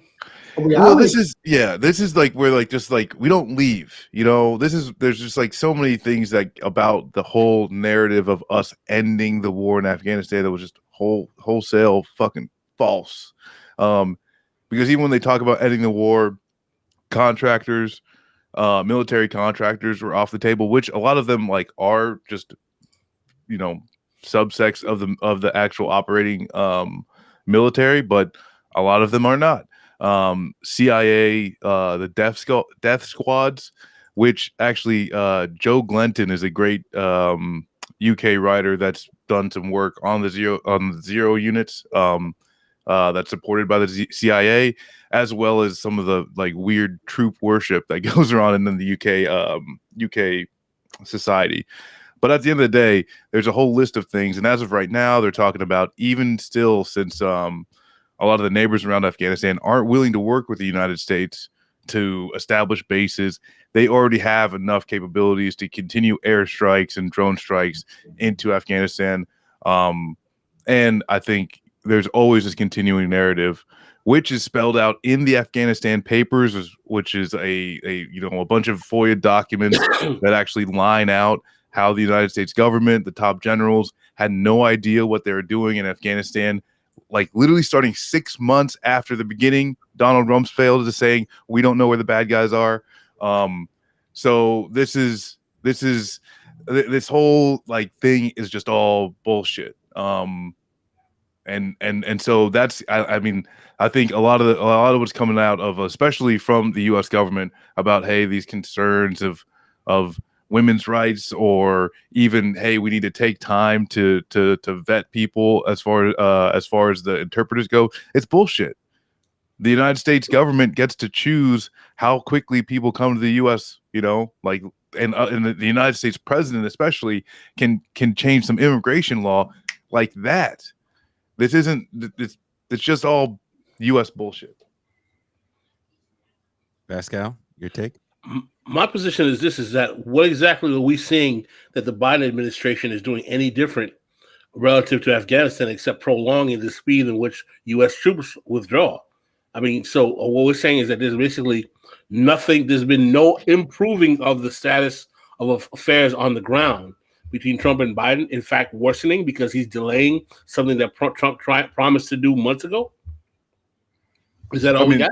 That's it. I doubt.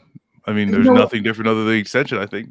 One thing I would say is this, though. At the very least, it does look like the Biden administration is going to stick to pulling out the troops. And I totally agree with Marcus.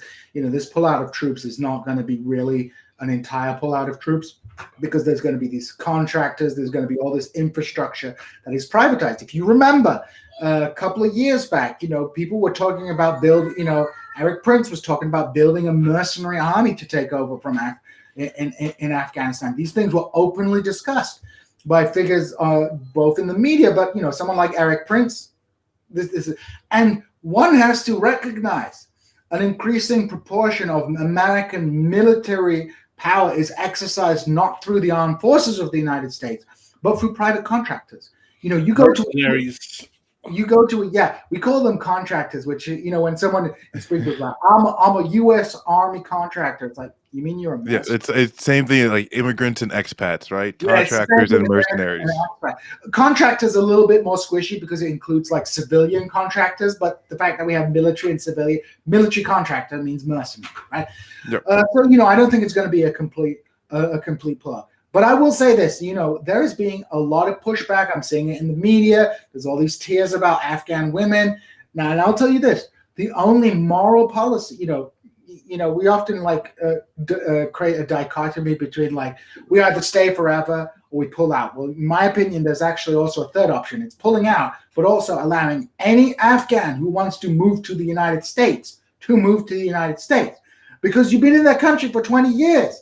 The country has been bombed and ruined, and all this nation building has totally failed. When the Afghan war was executed, how was it executed? It was not a huge invasion. It was the CIA going in with these indigenous forces. If you remember the Northern Alliance, if you remember those guys, there was a big assassination the day before 9/11 where the leader of the Northern Alliance was blown up.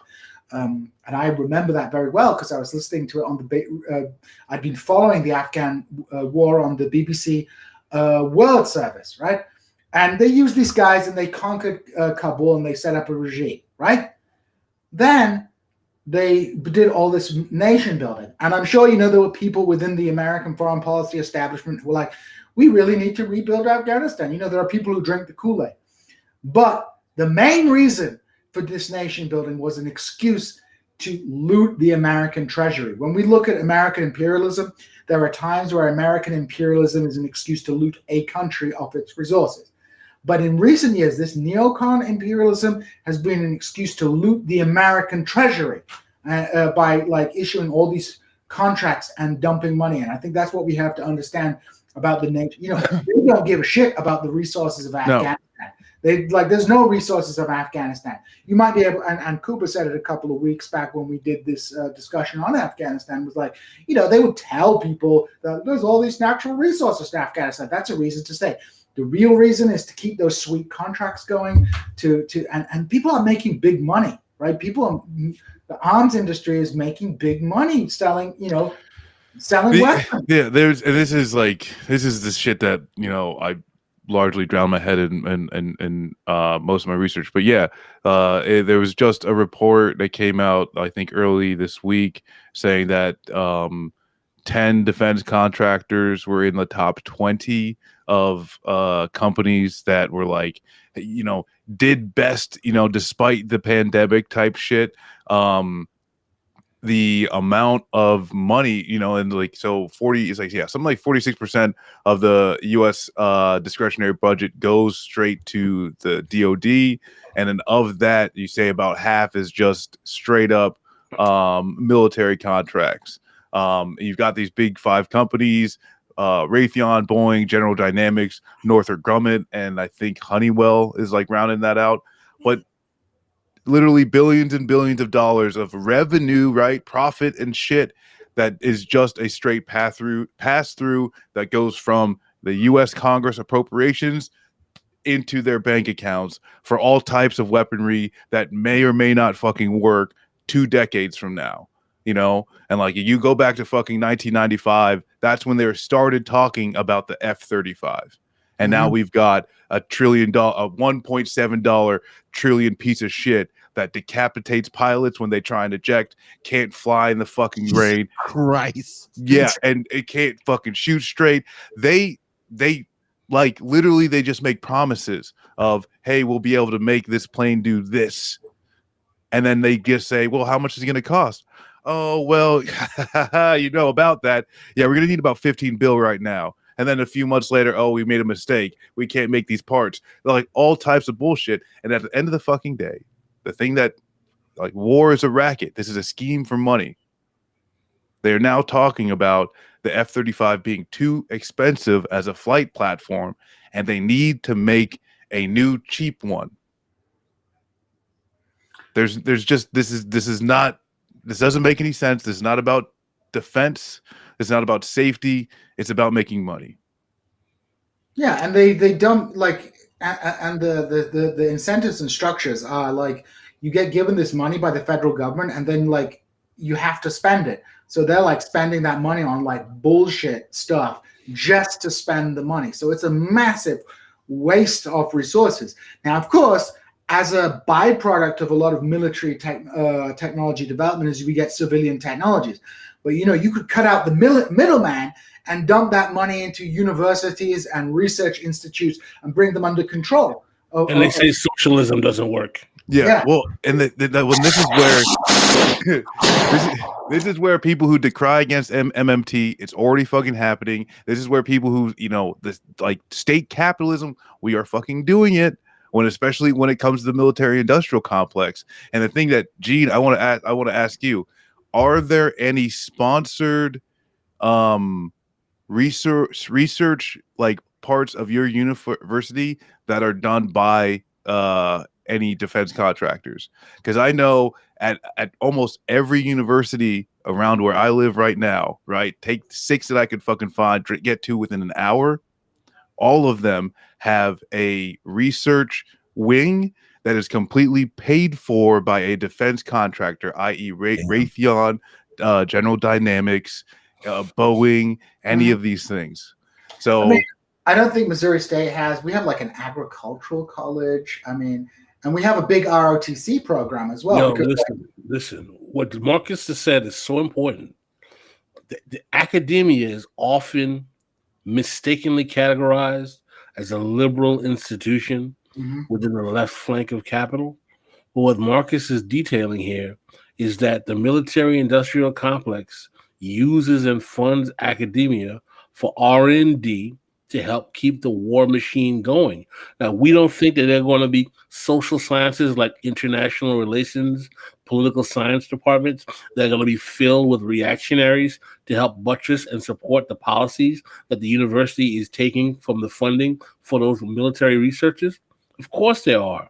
You think it's an accident that you have the CIA recruiting on even non-elite academic institutions nowadays?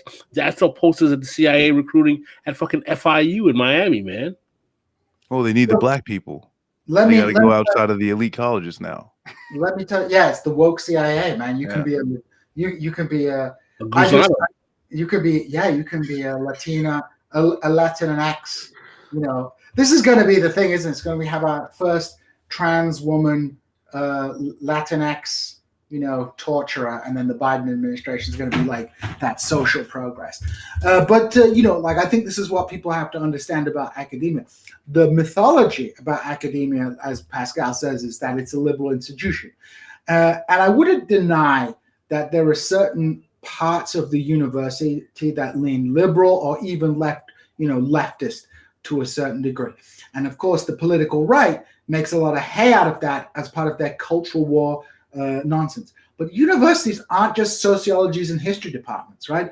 They are science departments, business departments, public administration departments. There are enormous parts of the university infrastructure that are now I would say this, like, in general, you don't find in academia the like utter like insane conspiracy theory far right, but you do have people who are like what we might call old school Republicans, or orientate that way, or national security liberals, the kind of people who are really into Rachel Maddow and who like watch MSNBC.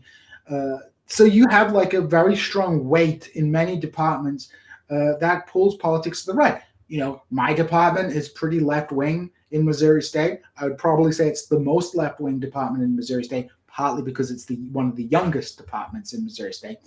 But you go to other departments, even in my college, even in the economics department, it's far more conservatively orientated. The whole academia is like this liberal bastion is simply a ploy by the political right to stoke the culture wars, to attack what the academia does to a certain degree, provide a base where some kind of left-wing and liberal ideas can have like some social prestige and have some like you can like think critically. So there are some reasons why academia has a positive side to it, but like to characterize it as this like entirely liberal bastion is a misunderstanding. There is a space in academia which allows left-wing and left liberal ideas to gain ground. Some of those ideas, as we're seeing with critical race theory, are being appropriated for the most perverse reasons, and that's nothing new, right? We talk about like people are talking about the Cuba protests as being led by Afro-Latinos. The war in Afghanistan was sold to people as like liberating Afghan women. You go back to the British Empire, they were justifying the plunder of the Indian subcontinent on the grounds that they were liberating Hindu women from the practice of sati, widow burning, right? So this is not like a new discourse that has ever. Can I go and like I think there's actually something that happened this past week that I'm very interested in. Your both of your opinions and it's with Cornel West leaving Harvard. How was that new news though? Wasn't he squawking about that? There was a whole lot of dust up, but he had actually resigned officially, and there was this kind of like letter, excuse me, which a lot of people was like, oh, it's a scathing letter, but it was a lot of like personal beef. Some of it was like, I think, you could like, I'm not sure. I don't know the depths of tenure and how that all works. I'd assume that like leaving one place, one elite establishment with tenure, going to another one, there would be some type of, legitimacy there. But I don't know. At the end of the fucking day, he goes on this list of largely personal grievance, which, hey, you could leave any job you want. But what's missing there, absolutely is the understanding of like what Harvard is, and like what that institution actually provides for the world. I mean, they had a fucking office for Jeffrey Epstein. When Epstein asked the Harvard fucking school to be closer to co-eds, they let them. I mean, yeah, you can kind of give a side eye to Cornel West talking about Harvard is becoming neoliberalized. I was like, Harvard probably created the concept of neoliberal. That was Chicago. The Kennedy School is like literally the generator of this fucking bullshit corporate public-private partnership type of politics that completely just sells away the game. This like that's their baby. Clintonite third way bullshit. I mean, I think that my whole thing is this. I mean, Cornel West's letter. I read the letter he wrote. He's questioning the intellectual value of what's going on in the university that is being cannibalized by neoliberalism and that its stellar reputation in the past and blah blah blah. And I think Marcus makes a fair critique in that, like, it's a totally liberal criticism of Harvard. There's no radical materialist, anti-imperialist, no real class analysis of what that institution represents within the constellation of the power elite in American society. That discourse doesn't exist. Why is there no discourse about, well, what does it mean to be the most renowned public intellectual in America, Black public intellectual in American society, and to feel some kind of emotional way about having to leave an institution that is the fulcrum of power elite global management for the United States? Like, wouldn't that demand of you as a leading left public intellectual to leverage a more kind of direct critique of what the function of that institution is, as opposed to some kind of liberal, almost kind of like I don't know, getting emotional about, oh, I loved this place once.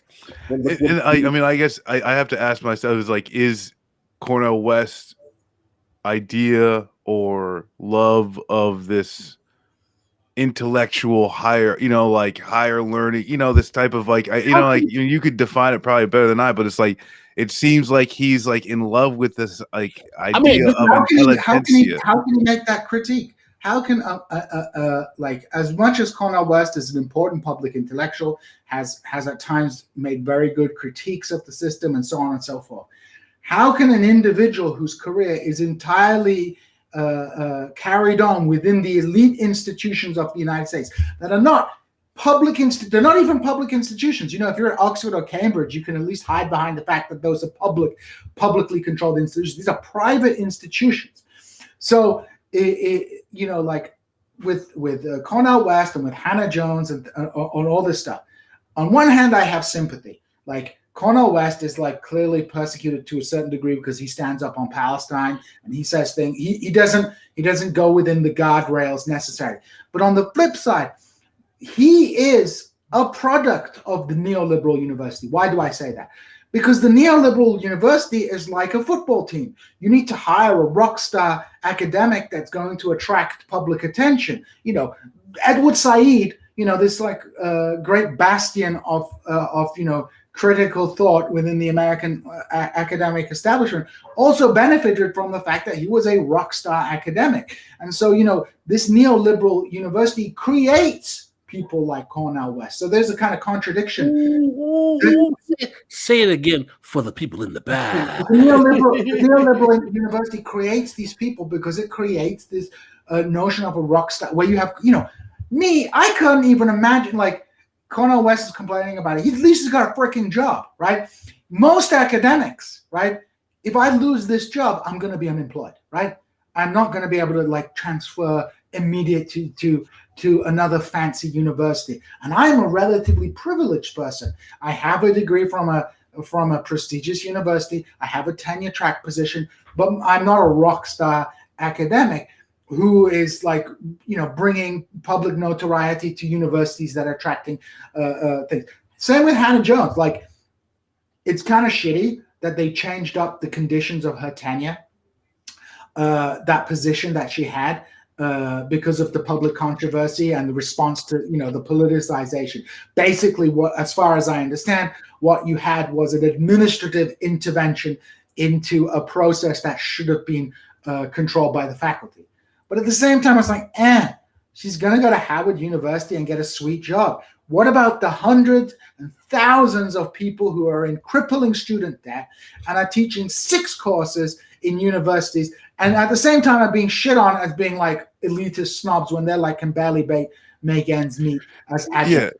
Well, so so this kind of like this is like pure what Pascal would call like politics of symbolism. It's like people are like doing a victory lap because Hannah Jones has got 20 million to set up a journalism institute at Howard University, rather than thinking about like how do we make it possible that more Black and minority academics can enter academia? Because in the first place, if you're a Black person in academia, if you can like mobilize your identity, good job. But how do you even get onto a PhD in the program in the first place? Because you come from a poor background and you can't take the risk of spending 7 years, 7 years doing a PhD, ending up with huge student debt, and then boom. So you just go and do like your undergraduate degree and you become a nurse or what have you. So you, like on one hand, how about you are a Black or Latino person who gets into a PhD program, who comes from a hard economic background, and because there's no market for the real research you want to do that is counter-hegemonic, or you can't get it funded, you end up doing status quo, critical race theory, intersectionality, liberal crap, because you can't be doing materialist analysis of how neoliberal capitalism actually really needs to be flipped on its head, because you're not going to get that Ford Foundation money for that. And correct me if I'm wrong, and like if it isn't that a little bit of even how people are funneled into some of these higher, education processes, is that like even in order to just get started, your first is just working as an underling for somebody else's research, you know? And so like to Pascal's question of like, oh, well, how do you even get to have your research funded? What hoops do you have to go through? Even to get to the point where you can ask for money, you already had to be molded in a research project that is largely probably neoliberal and worthless to begin with. Can I expand to a question, if you don't mind? Oh, yeah. I think we got time. Is the American / Western university truly a bastion of revolutionary change? I mean, I don't think now. I don't think so now. There is one thing I just want to address in the chat, which is someone noted that we don't need more professors. And I would just say this. Part of the neoliberal model of education is a hierarchy of universities, right? So if you go to Harvard, you get like small classes, a lot of personal attention, and a lot of care. If we want a more equitable education system, we need more professors, but not at elite institutions, serving at community colleges so that they can focus on the students there. Like if you go to a community college, you're in a class with I don't know how many students. You got like 50 students in the professor. The only way I agree with that is that there's too many professors and teachers that are working as insurance fucking salesmen or some other fucking bullshit ass job, just sending emails back and forth. Teachers at a community college. Yeah. Well, that's like there's a fucking big problem of there's teachers is like one of the number one jobs to fucking leave because there's no way to just make it fucking happen. And you got teachers who are just not teaching and they just need to be paid. How about it's not so much that we need more professors, but we need more real radical professors? Well, yeah, but in a general sense, but I would say this: what we need is a redistribution of wealth within the American higher education. We need to seize the endowments of institutions like Harvard and redistribute that largesse to colleges that serve communities across the nation. People go, "Oh, we don't need history." I think public access to doing a humanities should not be the preserve of the rich. If you want to study history, you should be able to study history. Now, that doesn't mean you have to have a career in history, but if we believe in an educated population. Now, the question of do we need more radical professors? That's a political question. Yeah, I mean, I would like to see more professors teaching from a radical perspective, but I think on the structural argument I'm saying is the problem is that we have within higher education a caste class division, a division between universities that have institutional money, that have all this good dollar. Like, how big is Harvard's endowment? 20 billion, right? Yes, the biggest in the nation, right? Or the world. Yeah, imagine dumping 20 billion in community colleges, right? To hire tenure track faculty who can teach classes of 15 people, but people whose daddy doesn't own like a giant oil barons or a sports franchise. Bringing that quality education to people, right? So the problem, and we have the capacity. We have people who have research degrees. We have overproduction, and we have tons of people working in shitty positions, but with the qualifications that you need to teach. So we could have a better organized higher education system that serves people, that allows people to get the quality education that they deserve locally without having to move to Boston. Why the hell should someone have to move to, you might want to move, right? But why should someone have to move away from their family, away from their community, in order to get a high quality education? I don't think the function of higher education in America is to challenge the status quo, but it is actually to buttress the status quo. Well, I would say, yeah. Well, and even too, it's like the way it is. That's why it's set up as a hierarchy. As Kuba says, the way Kuba uses the term PMC, which is the way I would agree, is that the PMC isn't just anyone with a credential, but is these people who come out of elite institutions and who get that social and cultural formation. In Britain, we have an equivalent. It's called a PPE degree. It's where you go do politics, philosophy, and economics, and you learn how to bullshit on a lot of different topics, but not have any deep knowledge on anything. And you go into these elite institutions, so you get the networks, so you can learn the vocabulary, and so you can become part of the ruling elite. Maybe not everybody gets in there. Maybe some people get to those universities on scholarships, so there is some kind of valve in which new blood can get into the degenerate ruling class of the country. But by and large, it's this hierarchy of university education is for the social reproduction of the existing class and political structures in the United States. And until like one of the ways that we would get rid of that existing structure is to assault a structure of higher education, to create a more egalitarian system of higher education, where people can gain access to high quality higher education on a multitudes of topics across the country, and thus putting to use the enormous wasted human capital of people who have studied and worked hard and who are working shitty jobs. And it's not just people in social sciences; it's people in the sciences who can't get good jobs. It's also people in business, where people are told, go and do a business degree. But business degrees are the biggest way you get screwed over in student debt. You're better off doing a history degree and becoming a social studies teacher, because at least then you can kind of guarantee yourself a job. But in business, you get screwed over. And that's how people get screwed over, because you end up with you have this hustle culture, small business, black capitalism ideology, which encourages people to go to business school, get into debt, and if they don't get the business that they wanted, they get screwed over with this massive student debt. That's what Speaking of black capitalism, I wanted to shift a little bit. I have a clip that hasn't aired yet, and since we have some time today while we're waiting for our guests, and I have not showed my good friends on the show who I always show stuff to. Pascal and I are doing a series on Zero Books called The Dispatch, which is a video essay series. Two of Pascal's essays have been on, one of mine. And because I have this kind of network of really, really smart people, I asked Cedric Johnson if I could use an essay he wrote on Huey Newton called The Forgotten Huey Newton. And all the smart people went to his high school. There's a few. There's a few. Yeah. And so I wanted to play a little bit before it premieres on Zero. I don't know when it's going to premiere on Zero, but I also haven't sent it to Doug. So before I even send it to Doug, we're seeing it first. I'm not going to play the whole thing. I am going to play a little bit of it, but I gave it to Cedric. He finally responded to me with a text last night, and he said he loved it. And he said, I love the music.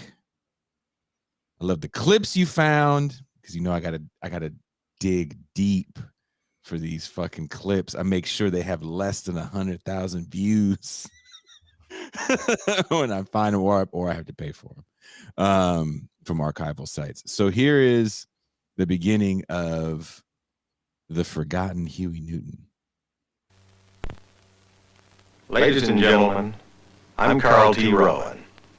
As the new director of the United States Information Agency, I have the privilege to present to you a dramatic document of man's continuing search for dignity. I plan to go on with our expansion, and also to make even a stronger tie with the struggling people of the world, because they represent 2/3 of the people. The colonized world, or the developing countries, are also the colored world.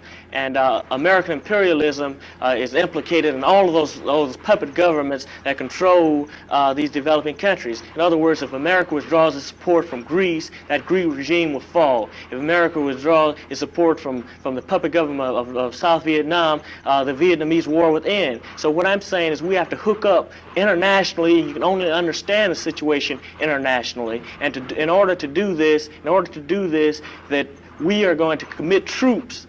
We're going to commit troops to the Vietnamese people, the National Liberation Front, to fight the cowardly American aggressor. The Black Panther Party.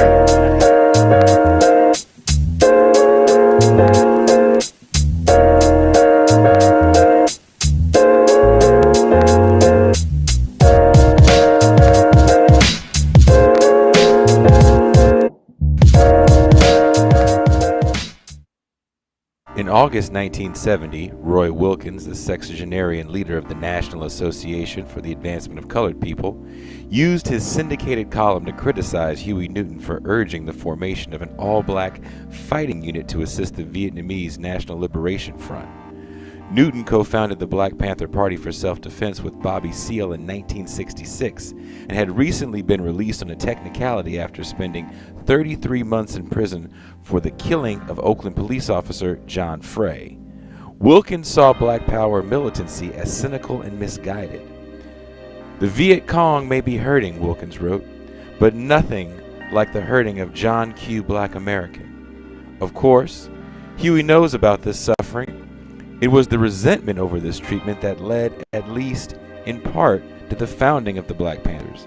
But Huey, for all his talents, is also a revolutionary.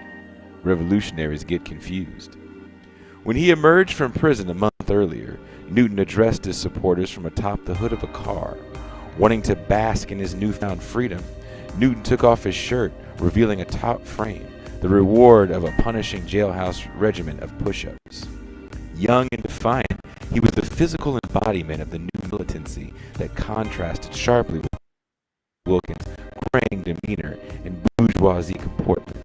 And yet, in contrast to the popular image of the fiery Black Power orator, Newton was charming but soft-spoken, and his public speeches were delivered in a nasal, breathless tone and a more deliberative manner than the soaring rhetoric of his contemporaries like Eldridge Stokely Carmichael. The police are there not to, in our community, not to promote our welfare or for our security and our safety, but they're there to contain us, to brutalize us and murder us, because they have their orders to do so. Police in our community couldn't possibly be there to protect our property because we own no property. They couldn't possibly be there to see that we receive the due process of law for the simple reason that the police themselves deny us the due process of law. And so it's very apparent that the police are only in our community, not for our security, but the security of the business owners in the community, and also to see that the status quo is kept intact. When we first started, we had a police alert patrol, and we would patrol the community. If we saw the police brutalize anyone, we would put an end to this. Usually the police wouldn't brutalize anyone if we were on hand because we were armed, and if the police arrested the individual, we would follow him to the jail and bail the individual out, whether he was a Panther or not. And we would gain many recruits like this. So therefore the community started to say that, well, these people are really concerned about our welfare. In his response to Wilkins' accusation of... All right, that's all you guys get because we have to play the rest for 0 books. Sounds funky, comrade. What do you guys think so far? The music is really nice. That is the music that I used for our new clip as well. I made the music for the Huey Newton thing, and I make so many of these clips that I'm running out of fucking music that I made that I have to kind of sometimes reuse some of it. But it goes on to another whole song by the end of it. But it's about a 16, almost 17-minute video. That's your first big 0 books documentary. So I want to congratulate you on joining the 0 books documentary movie family. I am part of the documentary movie movement. But it looks like the person you guys have all been waiting for is finally here. Our guest is here. And before we bring our guest in, let's get the video ready for her introduction. Here we go. Meanwhile, India's food problems continue to create widespread concern. Touring the famine areas, members of an unofficial American mission see for themselves the everyday conditions of life in southern India, a countryside on the very edge of starvation.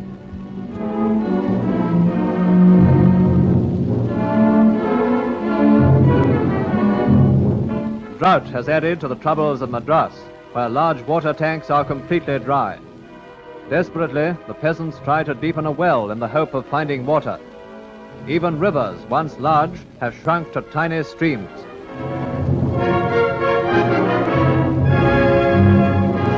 Cattle have to be driven for miles before they can quench their thirst. Another side of the grim story of India today.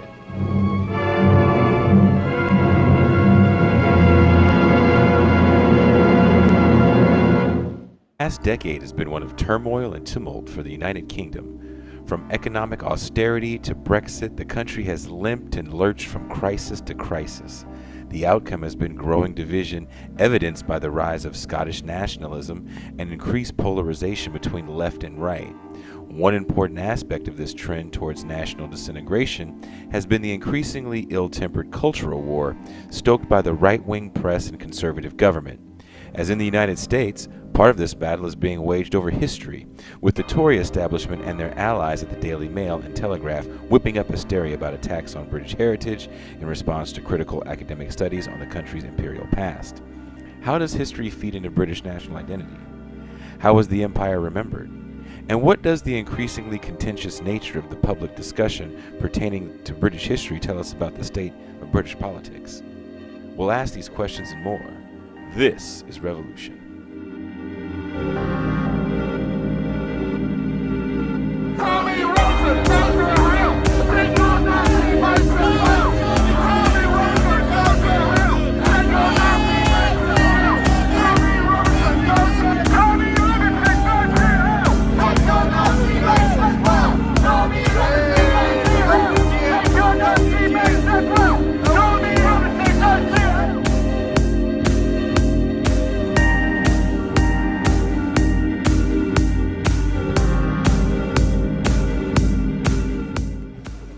Okay, that's quite strongly put, but I think I get the idea.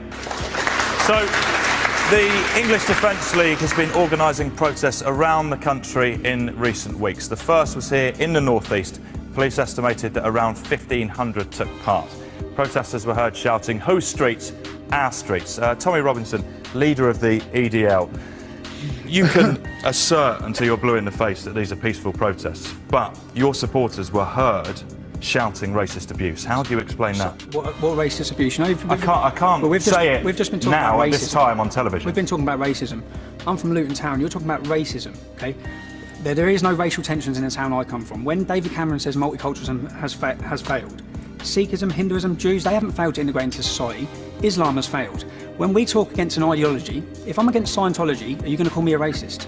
I oppose the Islamist ideology. That does not make us racist. You can't talk about what we said that was racist because there was nothing said that was racist at the demonstration. But we've read the quotes in the press. Yeah, in the press. When you talk about the press, you just said 1,500 people there. There were 7,000 people there. So you've got a biased press that are misreporting. So more people chanting. More people chanting. More people at a demonstration. But what is the press's agenda to play that down? And when we talk about Islamophobia, there is Islamophobia. Of course there is. There is Islamophobia because our police force actually were too scared to tackle grooming and rape of our youth because of fear of being called a racist. That's Islamophobia, not the Islamophobia. Phobia is an irrational fear, okay? It's quite rational to fear female genital mutilation of 2,000 British Muslim girls every year, terrorism like happened to Lee Rigby. Like 2 days ago, 6 Muslims who were sentenced to 19, 20 years each because they were planning to blow up the English Defence League due to the blasphemy law within the Quran. Okay, there's a link to all these things. The same with the Muslim grooming gangs. As a common denominator, you have to look for what the issue is, what links them all. They're all Muslims. Speak for a minute, please, and Tommy. Of course, Mr. Robinson, there are no paedophiles who are white, and white people have never bombed anyone else's country. 87% of grooming cases are Muslim, yet 5% of the country is Muslim. You spoke. Yeah. Let me speak. Now, this is exactly the issue, is what I'm saying, right? As much as I agree with what's being said about this man and his organisation, right? We focus on fringe bigots rather than dealing with the real central issue that we have a political system. I can't count how many times I've read the Daily Mail or some other paper, not that I read these rags, and it says Pakistani man does blah. When Jimmy Savile is convicted or something comes out about him, is his ethnicity or his religious beliefs put forward as the primary reason for him committing an offence? No. But we cannot.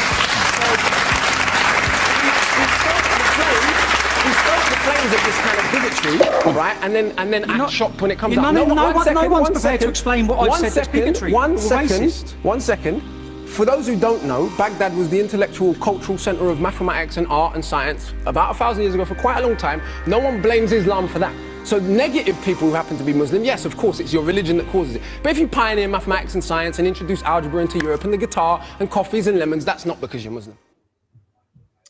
All right. That was the first time I saw Kala was that clip right there. And I fell down a rabbit hole of his work afterwards. And I really dig that dude. So hopefully we can get him on one day. But today we have Professor Priya Gopal, Indian-born public intellectual and writer who is a professor of post-colonial studies in the Faculty of English at the University of Cambridge.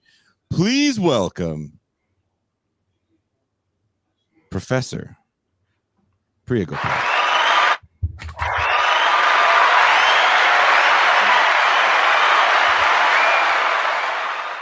Thank you so much for joining us. Happy to. I read a few of your articles in The Guardian. Your latest. The latest one I could find was from March, but it's kind of in line with a lot of what we're talking about here as far as a re-examining of history. I did not know that Black people weren't allowed to box in the UK until the later 40s. Did not know that. And another reason why I do enjoy Kala's work is because he does have a pretty decent race and class analysis that we don't really get to hear too much from that UK perspective. So, Jean, did you have a question you wanted to ask right away? I know you're itching to ask a question. Yeah, I wanted to thank Professor Gopal for agreeing to join us on This Is Revolution. It's a real honor. And I know she is one of the leading voices in the United Kingdom critiquing this sort of neo-empire nostalgia, something which I, who was brought up in the United Kingdom, also kind of feel very uncomfortable with. Actually, before you ask your question, can we add? Someone says that Professor Gopal is a target. I didn't realize that they were spreading such a horrible lie about you with a tweet they said was from you, which wasn't even from you. It was from a site that was, I wouldn't say a joke site, but it just wasn't real. And was it the Daily Mail that ran with it? Yes, there was a fake tweet, which was a quotation from Stalin, repurposed to make it sound like I was calling for white people to be eliminated from the face of the earth. And it was reprinted in the Daily Mail. Yeah. You got the George Chikarala Moore treatment. George, he was a professor who got canceled because they said that he made a statement to the effect that Dessalines in Haiti was correct to kill all the white people, which was actually, Dessalines did not kill all the white people, he killed all the French people. There's a difference, but he was saying that that was the right thing to do, and he basically got canceled from academia. So they tried to do a similar type accusation towards you. And you want a bit of a settlement from that? I won a very small, settlement from the Daily Mail after basically suing them. And they settled for a relatively small amount by their standards. But yes, they did have to apologize. And they also had to apologize for posting half a tweet by me, which again made it seem like I was devaluing white lives, which is not what I was doing. I found the story, and I Googled you first. Gene did actually. I will say this: Gene does a great job of prepping us for shows because he does give us articles to read for whoever he brings on the show, right? I will say that. I will preface this by saying that I decided to just Google instead of using the work that a literal professor gave me. And you can't trust the establishment. Yeah. He's part of the PMC, right? So am I. So the first thing that pops up is the fake article that you won the lawsuit about. That is the first thing that comes up about you. And when Gene was pitching the show, he was saying that, hey, there's this woman that catches hell, but she is getting on the empire. And so then I found actually a video of you and a spoken word artist, a black fellow in the UK. It was actually a really George the Poet. Yeah, that was a really cool conversation you two had. That was actually really dope. So I'm first of all, I'm super excited. I'm going to shut up in a minute before I ramble way too much. So Gene, go ahead and ask your question. I will actually take my comments off here. Yeah, so one of the things I wanted to ask you about is recent developments. So, at your college, Churchill College in Cambridge, there was recently, you were involved in a committee to reassess, Winston Churchill's views on race and empire. And I think a lot of people in the United States, have a kind of soft spot for Winston Churchill. He's kind of universally loved. And of course, in Britain, there's definitely a cult of Churchill. But of course, as those of us who are a little bit more proficient in history know, Winston Churchill was a profoundly racist, and for most of his career, pretty incompetent member of the British elite. And as far as I understand, I would like some clarification on this. Your working group was shut down. Is that correct?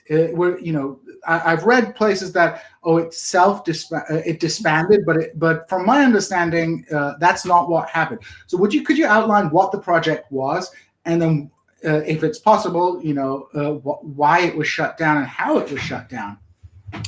How much time do you have? Well, let me try and give you the short version. Last year, when the statue of the slave trader Edward Colston was pulled down in Bristol, there were also people who sprayed racist across the Churchill statue in London, near Parliament.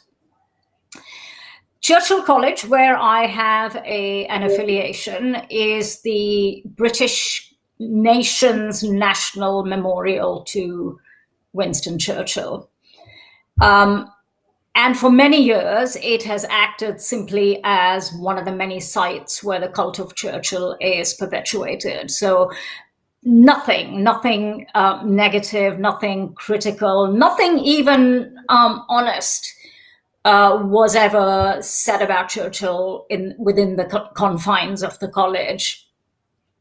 So when the Churchill statue got spray painted, the senior managers of the college, who are not known for taking my advice, suddenly decided that I was somebody to come to and ask what to do, given that Churchill was now being talked about as an object of protest. And I suggested to them that instead of waiting for protesters to turn up, why don't they lead the national conversation on Churchill and his relationship to race and empire? So initially they agreed, and we then proceeded to set up a working group, or the college set up a working group. I was a member of that working group, which was largely people of color, very unusual in Cambridge. And also it had black students on it, again, very unusual in Cambridge.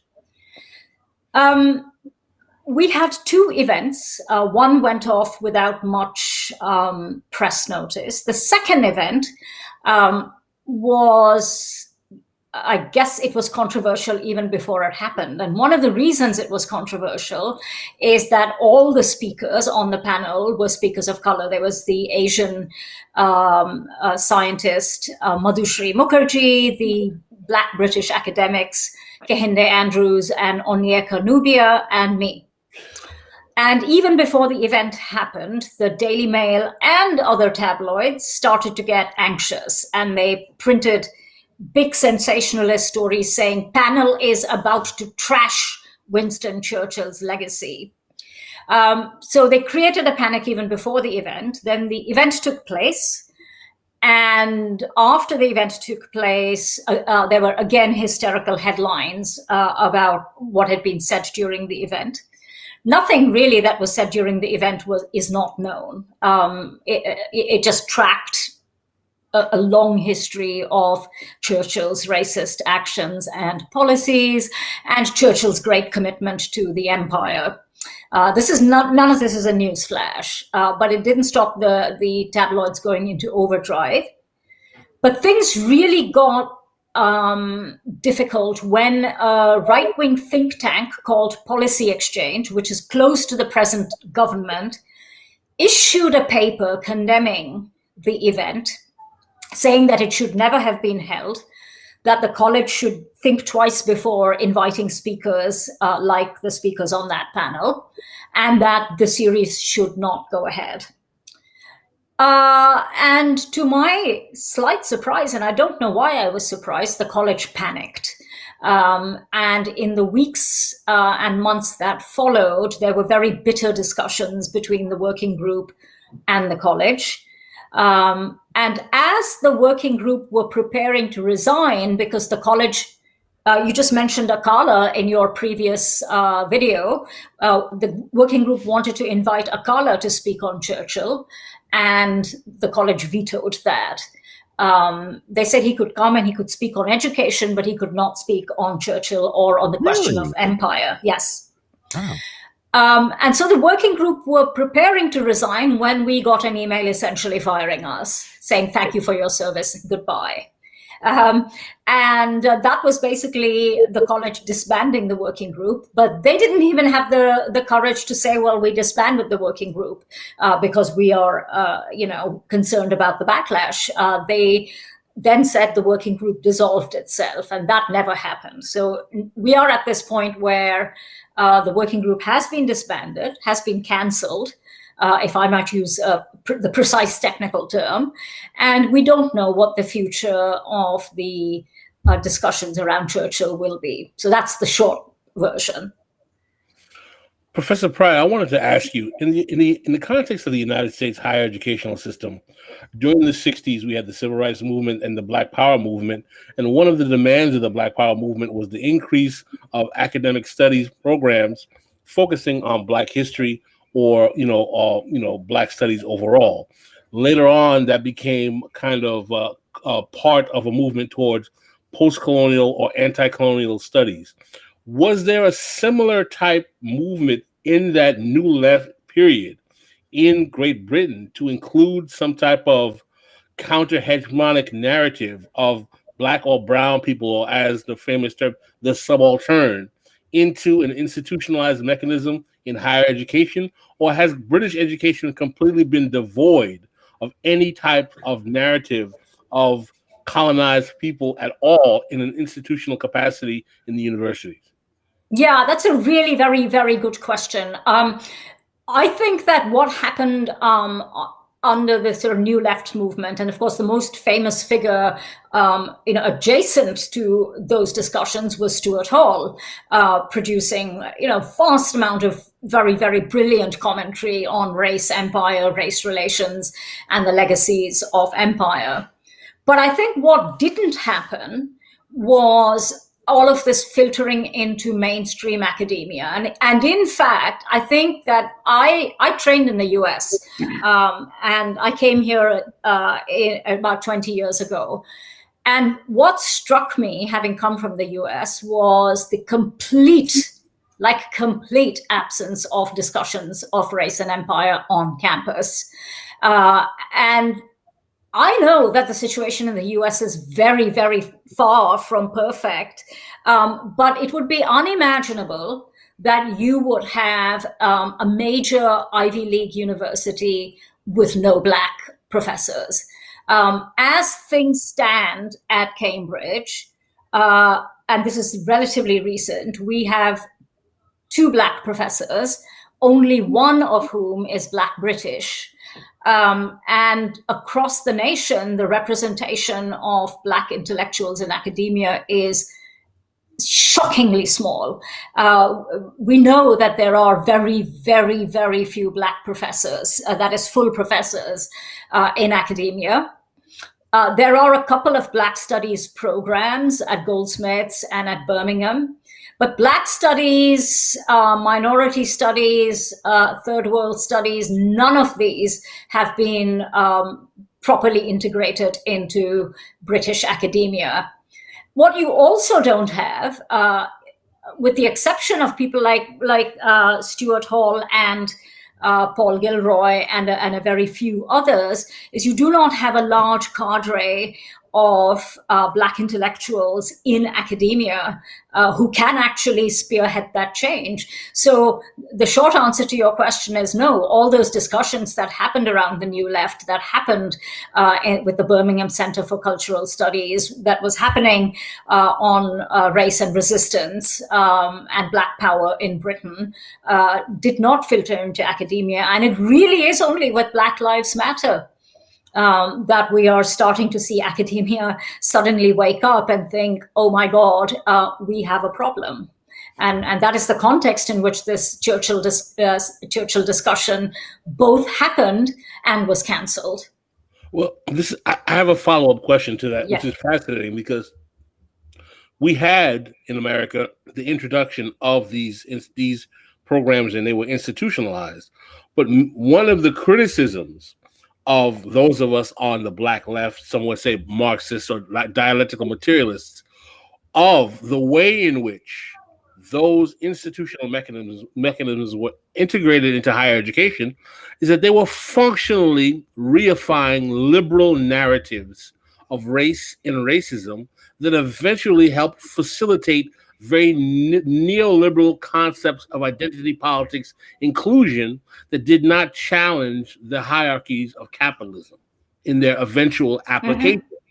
Mm-hmm. And my question to you is that, since you didn't go through that intermediary phase of having those particular academic institutions, do you think it's valuable to analyze the critiques of Black and brown people on the left of how they were being used in terms of how you will advocate for those types of studies in your universities, as I see is beginning to be done now? I'd like to hear your thoughts on that. I think that sometimes people on the left take a kind of maximalist position on this, which says, never mind diversity, never mind Black studies, this is all just liberal bullshit. Yeah, it's all liberal. It can become liberal bullshit. It can just become part of the menu of neoliberal options. But if the choice is between having neoliberalism with no Black and brown people and having neoliberalism with that gives enough of a platform to a range of people of color, so that the anti-capitalist critique can at least be part of the discussion of race identity. I think that there is a sort of really weird tendency on the left to say it's all just diversity. Things don't work that way. We need decolonization, not diversity. But if you do not have, if you have a largely white institution, then you're not going to have race and class be part of a dialectical discussion in the way that it needs to be part of a dialectical discussion. So I think the left has some hard thinking to do. Yes, one would want to be utterly cautious and utterly vigilant about the neoliberal containment of race studies, of post-colonial studies, of diversity. But the fact is that post-colonial studies and Black studies have actually given many of us who do have anti-capitalist critique, who are cognizant of the relationship between race, class, and culture. It has made it possible for some of us to at least be able to bring that into academic discussion. So I don't hold with complete maximum. And if that means I have liberal sensibilities, then so be it. But I actually don't think that is the case. I think one has to actually think dialectically, so that diversity is part of a dialectic. You stay vigilant and you keep the conversation critical and sharp. No, I'm not taking a position either way, but I'm glad you're familiar with the debate and how it's being framed. Who isn't? And how we're going through it in America currently right now.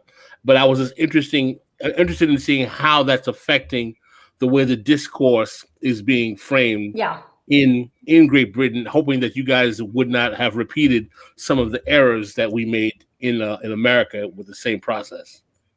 I think that in Britain, and I go back to people like Stuart Hall, but many others, I don't think that discussions of race, we've got the Institute for Race Relations, which is one of the longest standing, most powerful centers for academic and scholarly and activist discussions of race and class.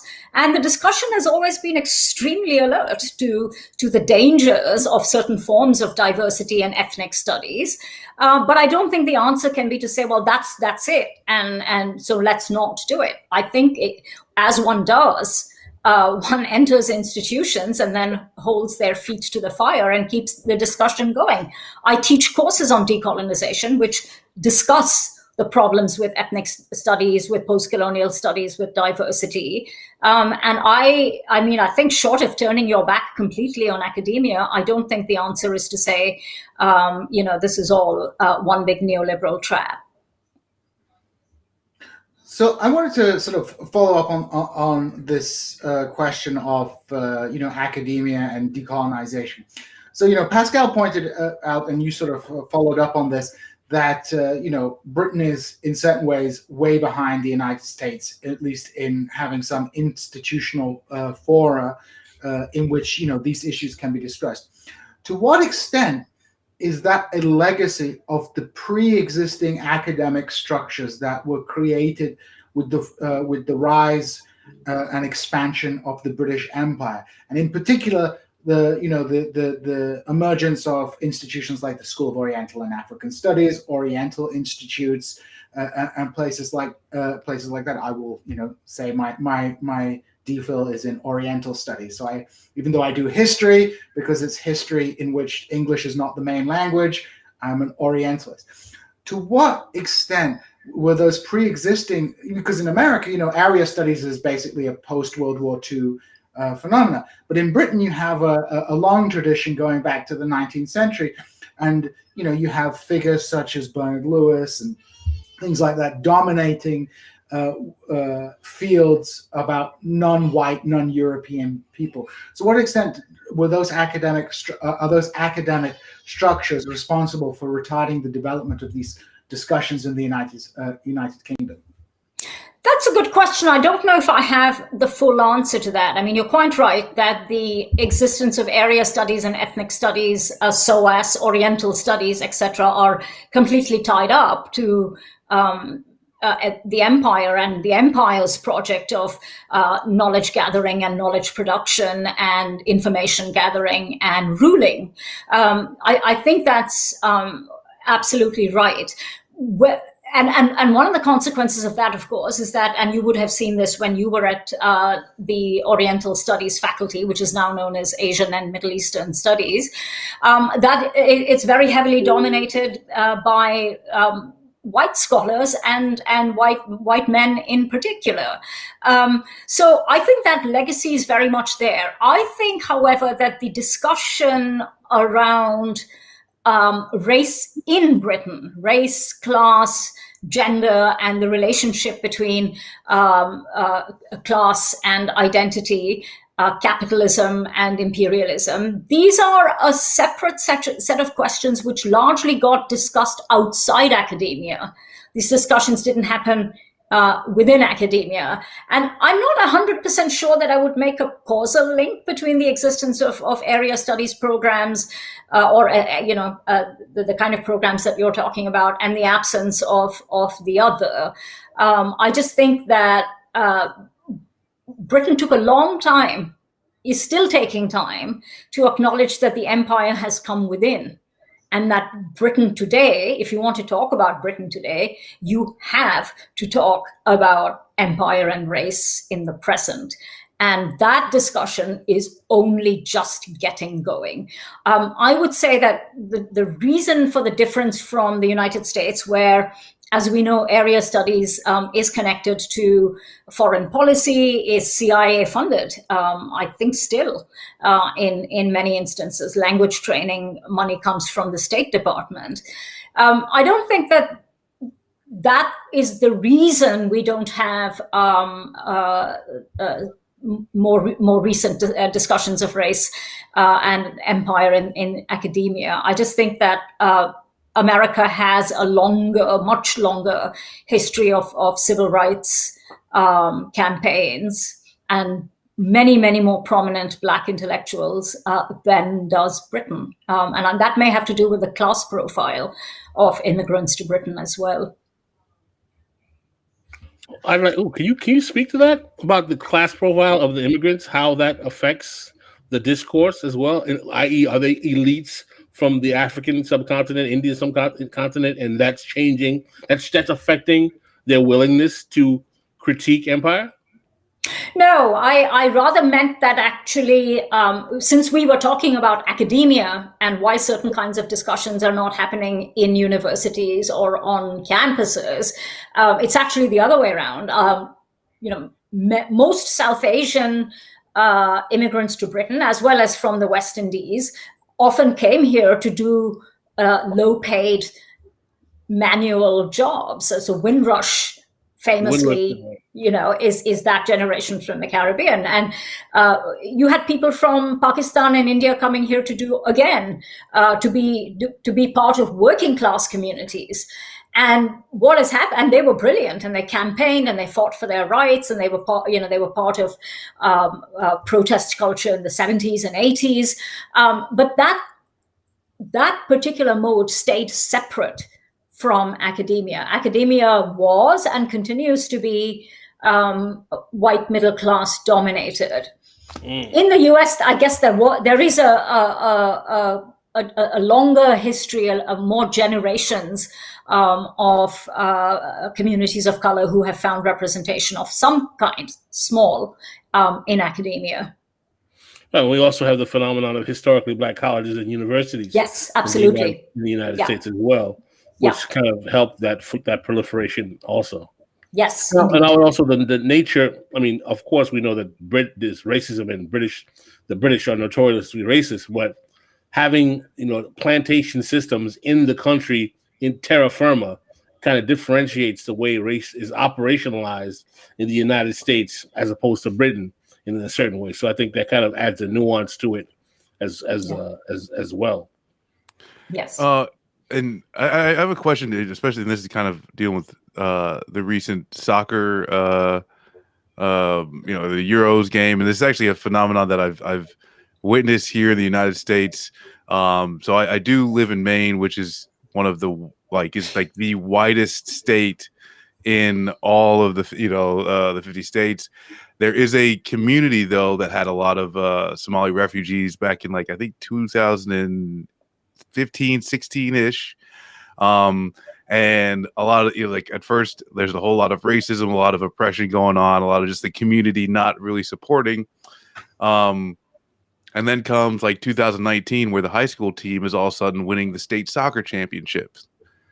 And you look at the team, it doesn't exactly look like a team from Maine. But you also have this type of thing in the UK where at the beginning of the Euros, you see a lot of success, and all of a sudden, Britain has cured its racism problem because we're allowed to cheer for a team that's winning. But as soon as the loss happens in the championship, you see this resurgence. But I guess my question would be of what do you see as the role in academia to point to these instances as a large scale to, point out to the UK that we have not solved this and actually need to do a deeper dive because, racism is not, just a U.S. problem by any means. And I think. Yeah.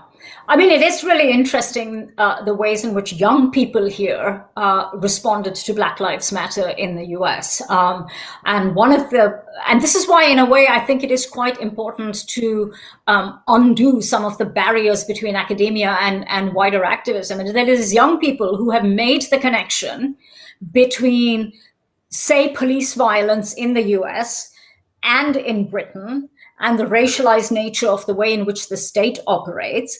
They have made the connections between campaigning and activism on race and racism to the British educational system, which has absolutely let them down. And I would say there is even less discussion of the empire in Britain than there is of slavery in the United States. Slavery in the United States might generate a large number of divisions and positions, but nobody is completely ignorant of it. Whereas in the United States, I mean, in the United Kingdom, you can go through your entire education, your school and college education, and never have read a single thing about the empire and literally know nothing. And certainly right now, the generation of students that I'm engaging with are very, very angry. They're very angry about the fact that they don't have the education and the equipment and the tools to think about what is happening in the present. And they are very, very keen to say, actually, police violence isn't just happening in the United States. We want to talk about race and empire in the present, and our educational system needs to step up to the plate. And I wanted to read this excerpt of your article in The Guardian from a few months back. You say, a baleful silence attends one of the most talked about figures in British history. You may enthuse endlessly about Winston Churchill, quote unquote, single-handedly defeating Hitler, but mention his views on race or his colonial policies, and you'll be instantly drowned in ferocious and orchestrated vitriol. In a sea of fawningly reverential Churchill biographies, hardly any books seriously examine his documented racism. Nothing, it seems, can be allowed to complicate, let alone tarnish, the national myth of a flawless hero, an idol who saved our civilization, as Boris Johnson claims, or humanity as a whole, as David Cameron did. Make an uncomfortable observation about his views on white supremacy, and the likes of Piers Morgan will ask, why do you even live in this country?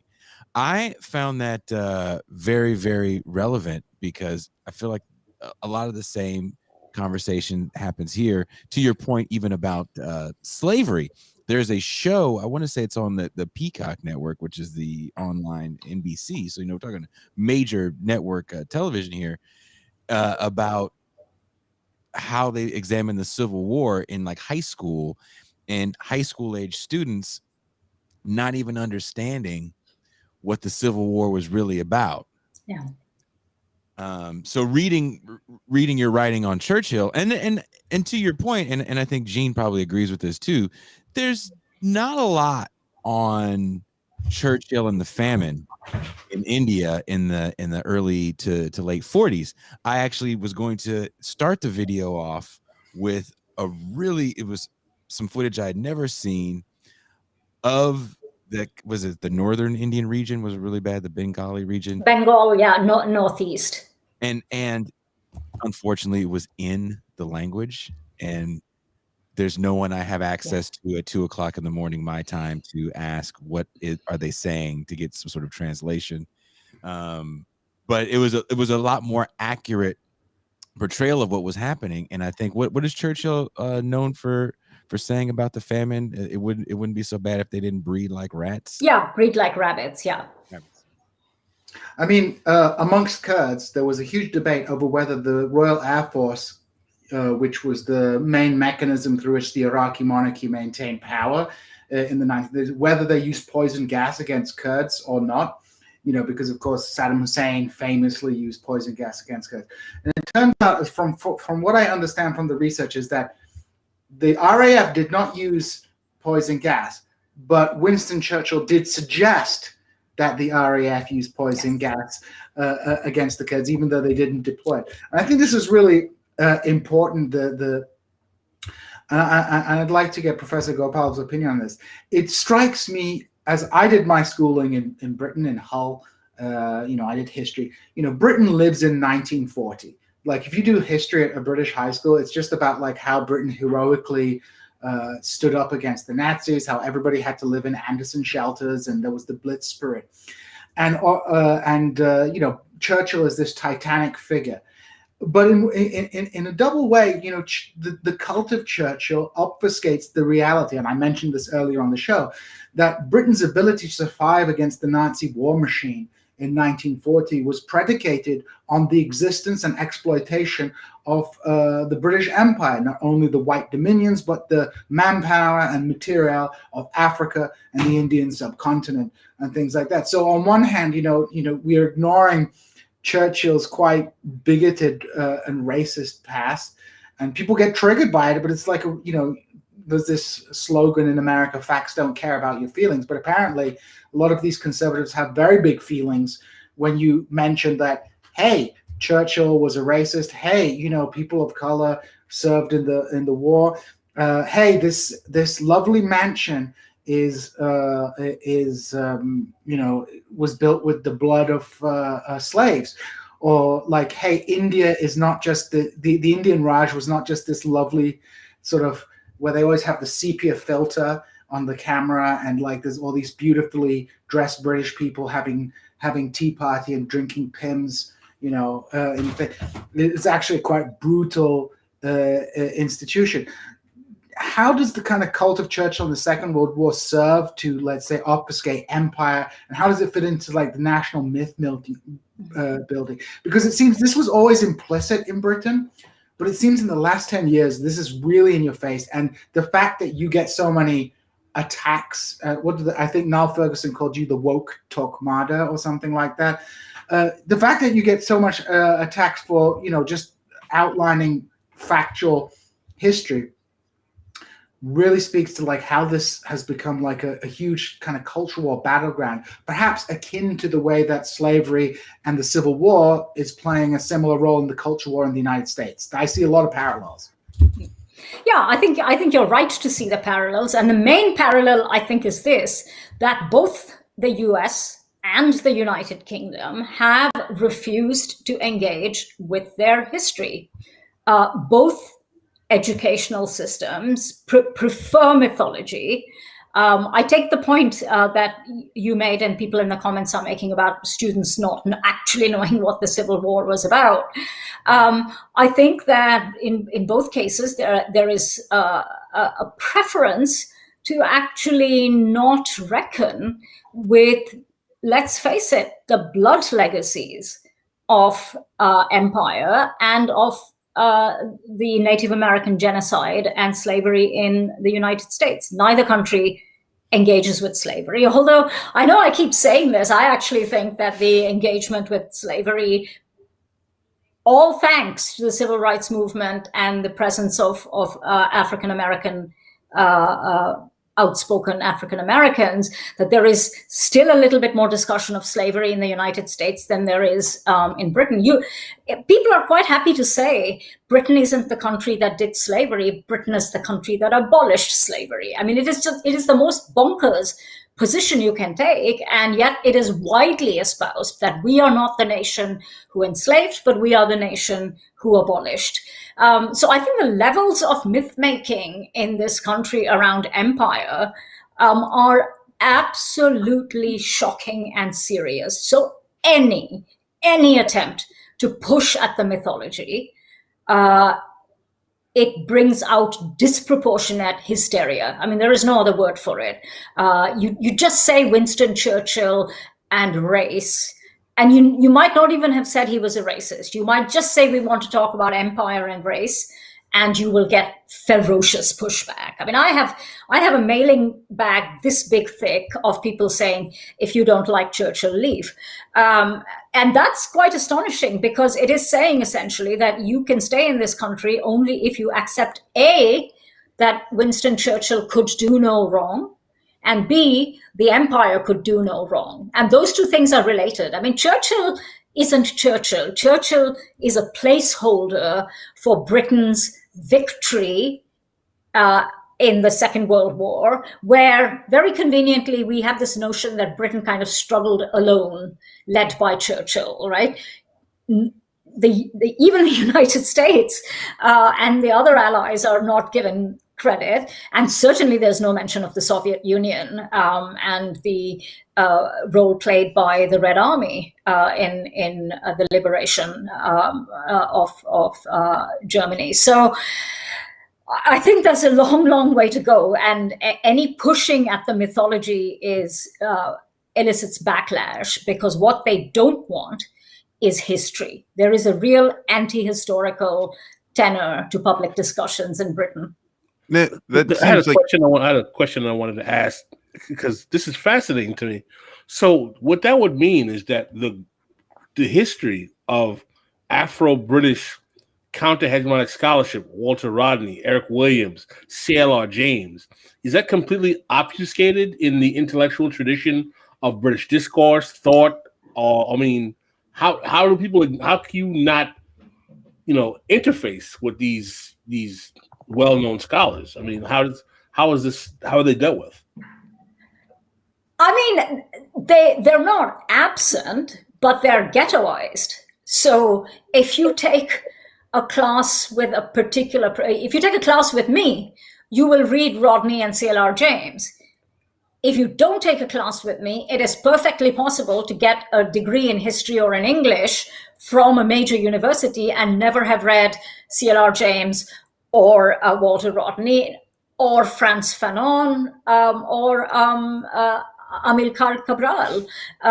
No, the black radical tradition is very much on the margins of discourse. And I was very struck when my book Insurgent Empire came out a couple of years ago, and it goes back and it looks at figures like George Padmore and Claude McKay, C.L.R. James, and young people, just came up to me and said, "My God, we had no idea. This is kind of mind-blowing." And I have had to explain to them that I'm just one in a fairly long tradition of intellectuals and writers engaging with these figures. But that tradition is utterly and completely marginalized, which is why I say that it is important for academia to expand to include people who will and can teach these traditions.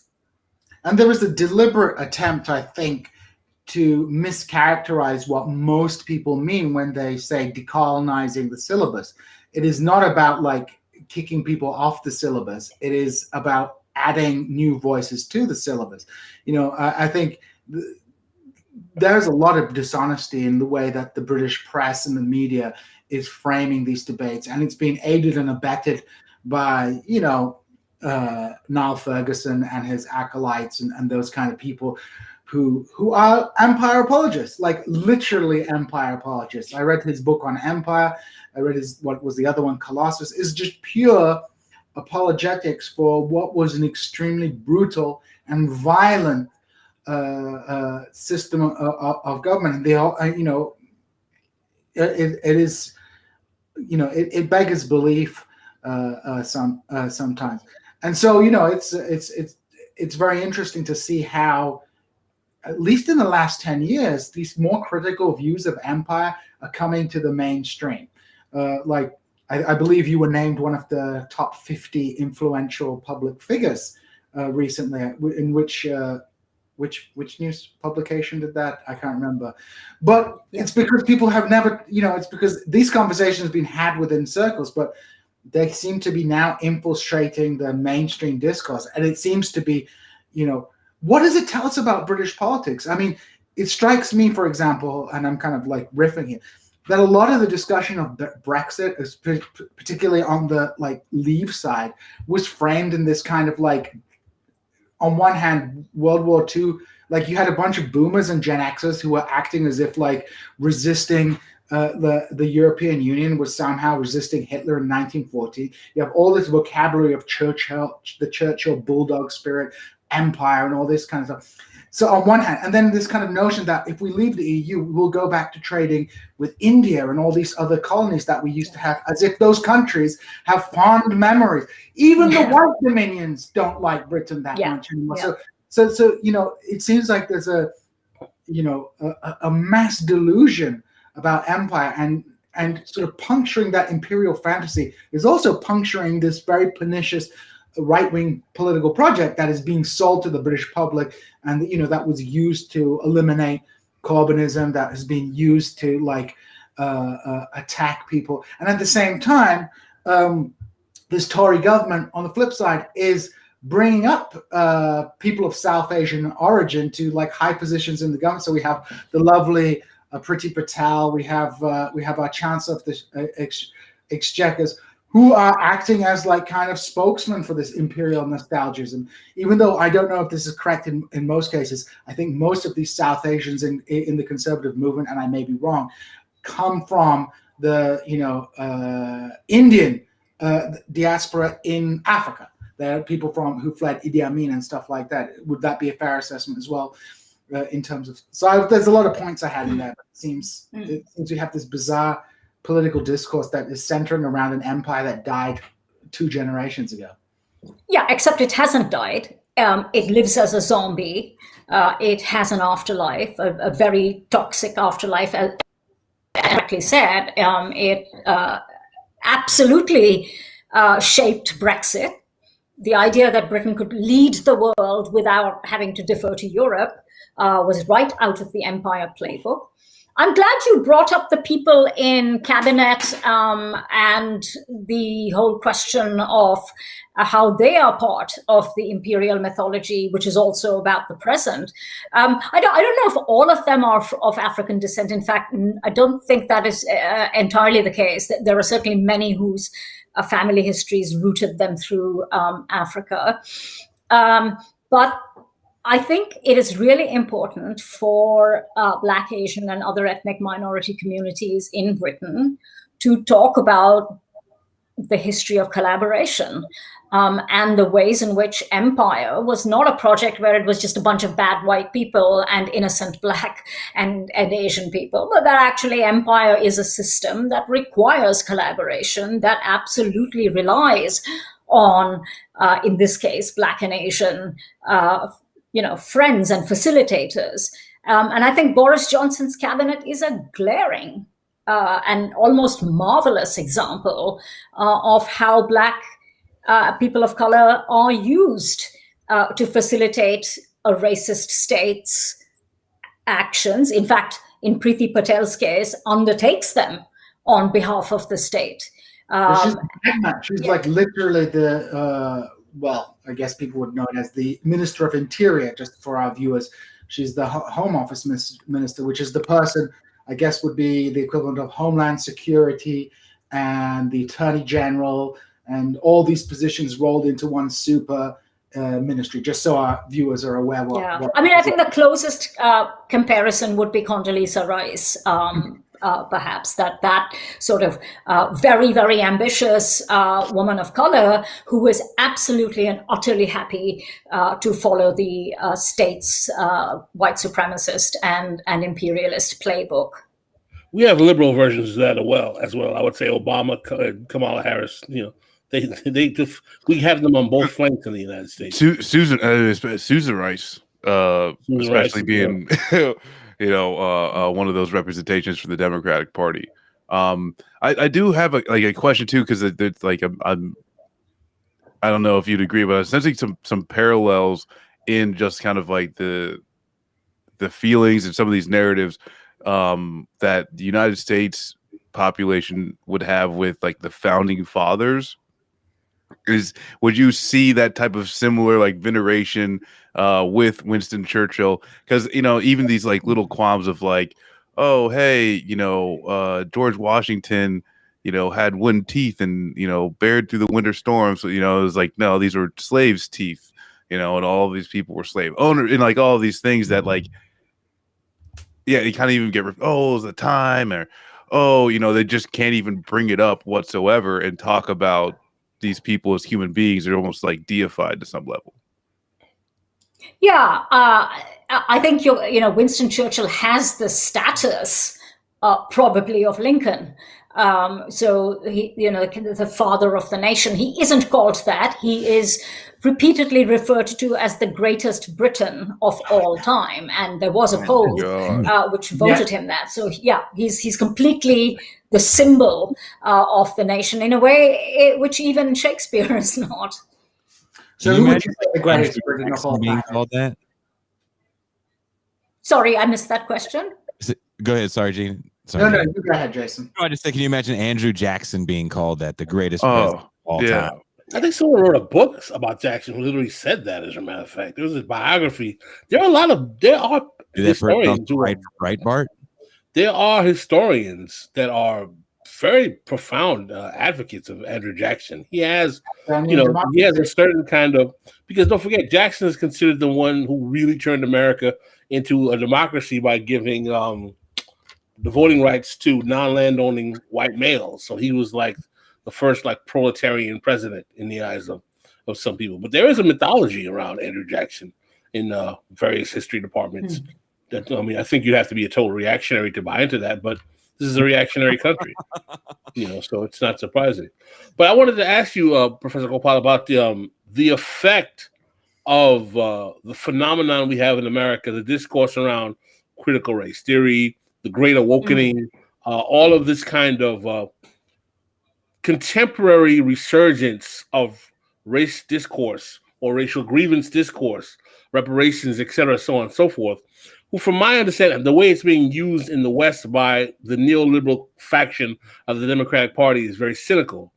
But how exactly is that affecting this contemporary phenomenon that you're talking about in Great Britain right now? You may use Black Lives Matter as a conduit as well.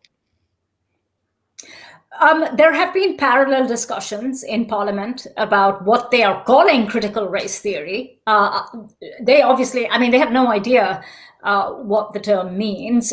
It is used to stand in for any discussion of white supremacy, the empire, and race. So anyone like me or other academics who take a critical position on any of these issues, very, very different kinds of academics, is denounced as a CRT practitioner. So we know that critical race theory is not something that is particularly understood or used in a particularly literate way. It is used as a placeholder, not just to shut down discussions of race, but to also shut down the left broadly, very, very broadly conceptualized. It could mean left liberals and it could mean actual communists.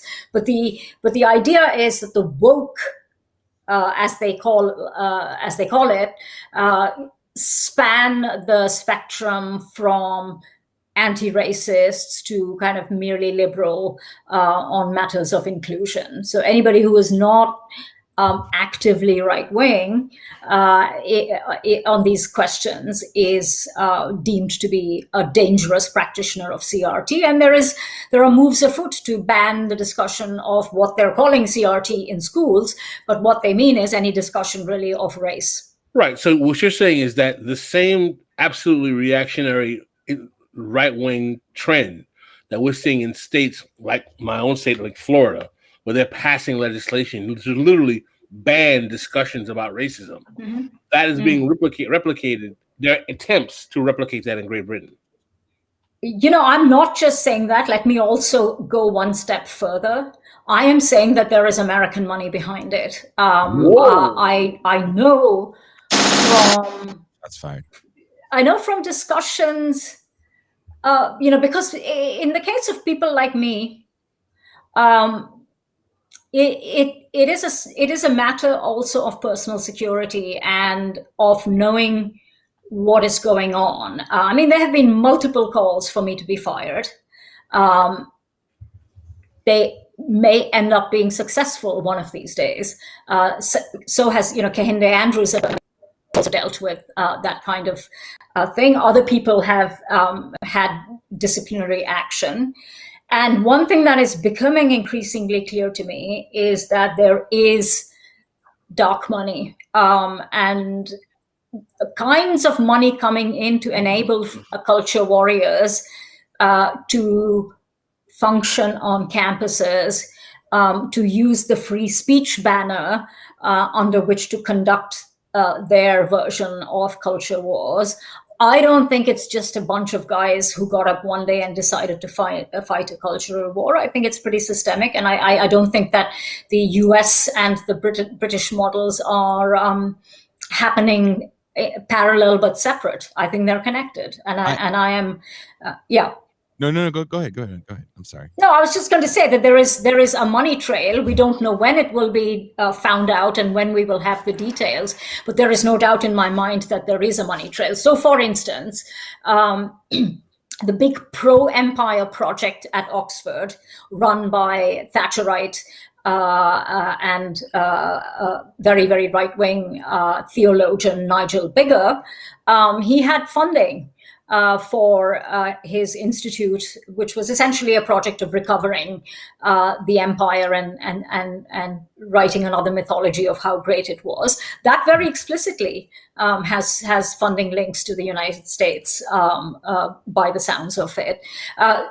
Today, I think, I don't know if it's today or tomorrow, Fox News is going to be carrying a man called Bruce Gilley, who wrote an article termed "The Case for Colonialism." Yeah. Oh, yeah. And Bruce Gilley is very, very close to Nigel Biggar and others. So the links between the US and Britain here are very, very intimate. It's interesting. I wanted to bring something up, and I'll shut up, Gene. I'll cut you off. Someone in the chat brought up the movie Shaka Zulu, and I don't know if you guys in the UK grew up with Shaka Zulu. I don't even know if Pascal remembers this, but where I grew up in California, maybe every other month it came on television, and this is I'll be 44 this year, so this is in the right in the middle of apartheid South Africa, right? This is the early to mid 80s, and this is an article about Shaka Zulu being aired on an LA TV station. From the LA Times in '86. Shaka Zulu is a gory, foolish, and demeaning 10-hour miniseries airing on KCOP, channel 13 at 8 p.m., Monday through Wednesday. Shot in South Africa, it seems to shape history to fit a contemporary political theme. Yesteryear, supposedly bloodlusting Zulus fill nearly every frame of Shaka Zulu, becoming a negative metaphor for today's Black South Africans, reinforcing a wild tribal image in contrast to civilized whites. So that's why I think it's like really important what you're bringing up here, as far as the way we're viewing empire in both of our countries, and it's so fascinating that you also did your studying here too. I love your perspective. That's interesting. So you're saying that they're saying that Shaka Zulu was actually a counter-revolutionary film that was trying to negatively affect the South African freedom movement by contemporarily depicting South African Zulus as kind of savage, kind of uncivilized beings. Is that to think about this? That movie's made in '64, but it comes later than that. It was made later than that. Okay, 79. I mean, it wasn't made when it was coming out, and for it to be airing so regularly that it's just it's built into my psyche now because it came on so much. Right. And I don't know anybody that watched Shaka Zulu that really even understood the story of Shaka Zulu. It was just Africans running around, barely clothed, and white people intelligently pontificating on the Negro problem. Well, there's a whole load of movies. Like, there's all these movies from the 60s and 70s, you know, like Khartoum, you know, Zulu, all these kind of like empire fantasy movies where it's like some British officer going out and having to deal with the like nameless masses of black and brown people. Oh, what's the famous one about Saudi Arabia? Lawrence of Arabia. Lawrence of Arabia. Like, you know, and they still make them. They make that stupid movie about what's her name? Herzog made a movie about Gertrude Bell, British spy and agent, who incidentally met my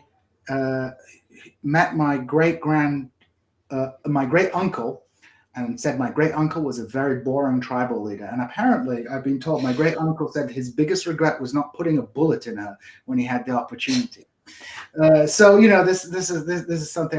But I want to get back to the dark money thing because I think this is really important. Like, we know, for example, Spiked, right? And someone mentioned it in the chat. But this isn't Spiked is getting caught by the money, and Spiked is one of these really, you know, like it's like post-left. It's one of these post-left.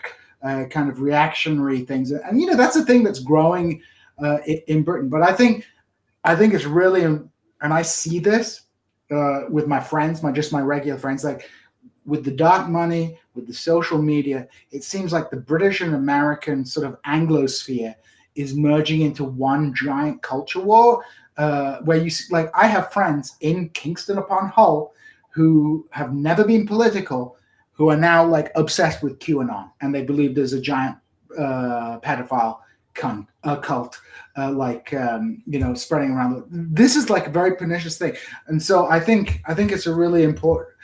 And I seem to remember, and maybe I'm wrong, Professor Gopal, but like a lot of the people who attack you are Trump accounts, right? They're not like just British people. You get attacked by Trump accounts as well. By the way, yes, I mean last year. Sorry. Yeah, go ahead. This is also happening. This is not just an Anglo phenomenon, because France is dealing with this as well, as a matter of fact.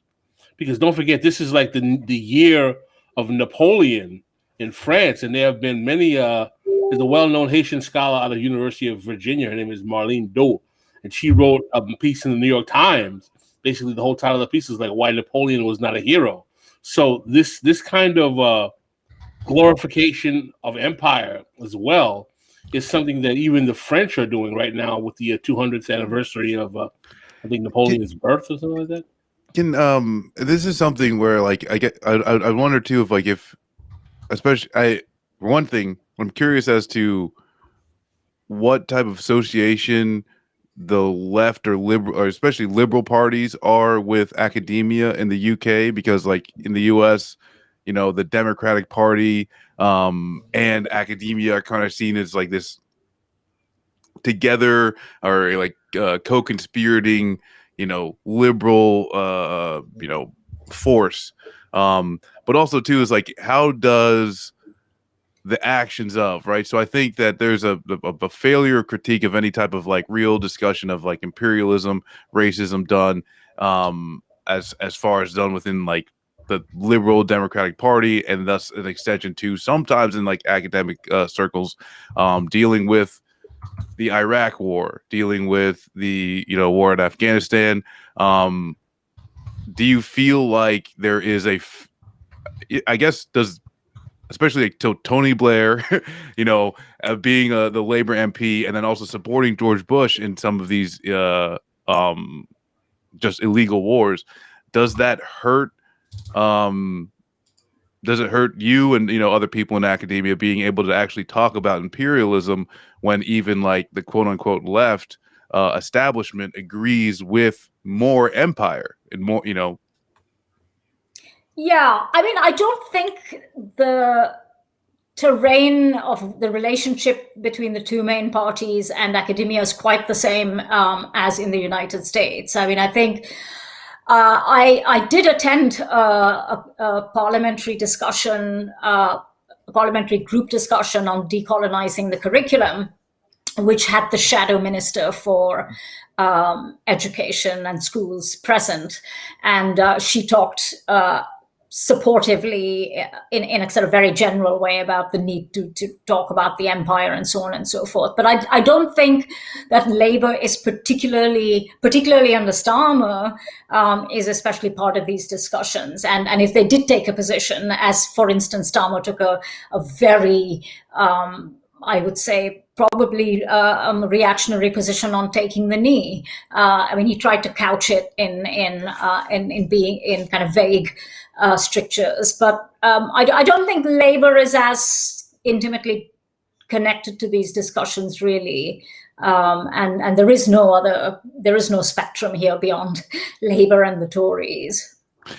I mean, I guess, and that's something though that's like, is that even a contradiction within Labour at all? Is that ever brought up in like, as far as like Tony Blair being the willing participant of the coalition of the willing without not asking hard questions? And I think from my outside looking in, and like I do a lot of research as far as going on to like the military industrial complex, that has been incredibly strengthened based off of these forever wars, to the tune where even during, this pandemic, they're still able to push and push for bills to significantly increase the military spending for the UK. I just kind of wonder how those things play out and tie into each other, especially with, a more, hopefully, a more invigorated talk about imperialism with, that's coming on, largely because of your work. I mean, there are a lot of people talking about imperialism, and I'm not at all the only person doing work on it. I think that the discussion around Tony Blair and present-day imperialism, present-day kind of American military adventures and so on, I think that discussion is pretty much taken a back seat to internal fights. And I think that the more significant discussion now, and it's the most significant division, I think, within Labour as well, is the post-Brexit consensus on the so-called white working classes.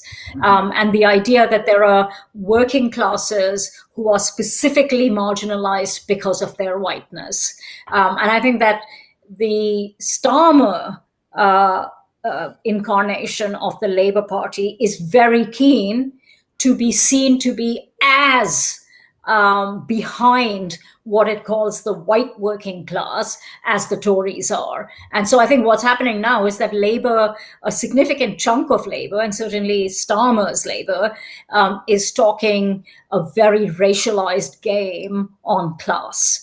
And there is a real danger there that the reification of this notion that there is a particular northern white worker who is alienated by virtue of being white. And I think that right now the discussion isn't in fact on empire and imperial foreign policy, but it is on class divisions and discussion and sort of who was behind Brexit and who should Labour be catering to. I think that's the discussion ongoing. It seems though that strategy has entirely failed, because on one hand, Labour seems to have alienated the activist base that coalesced under Jeremy Corbyn. It's alienated young people, but it has failed to win over any significant portion of the so-called white working class. And I would make this kind of addendum. A lot of what, and I'm from the north of England, and I would say I would know the north of England pretty well, and Hull is about as north of England as you can get. And Hull was actually one of these places, these Tories 5 years ago were saying, like, we should just pay people to leave Hull because it's such a dump, right?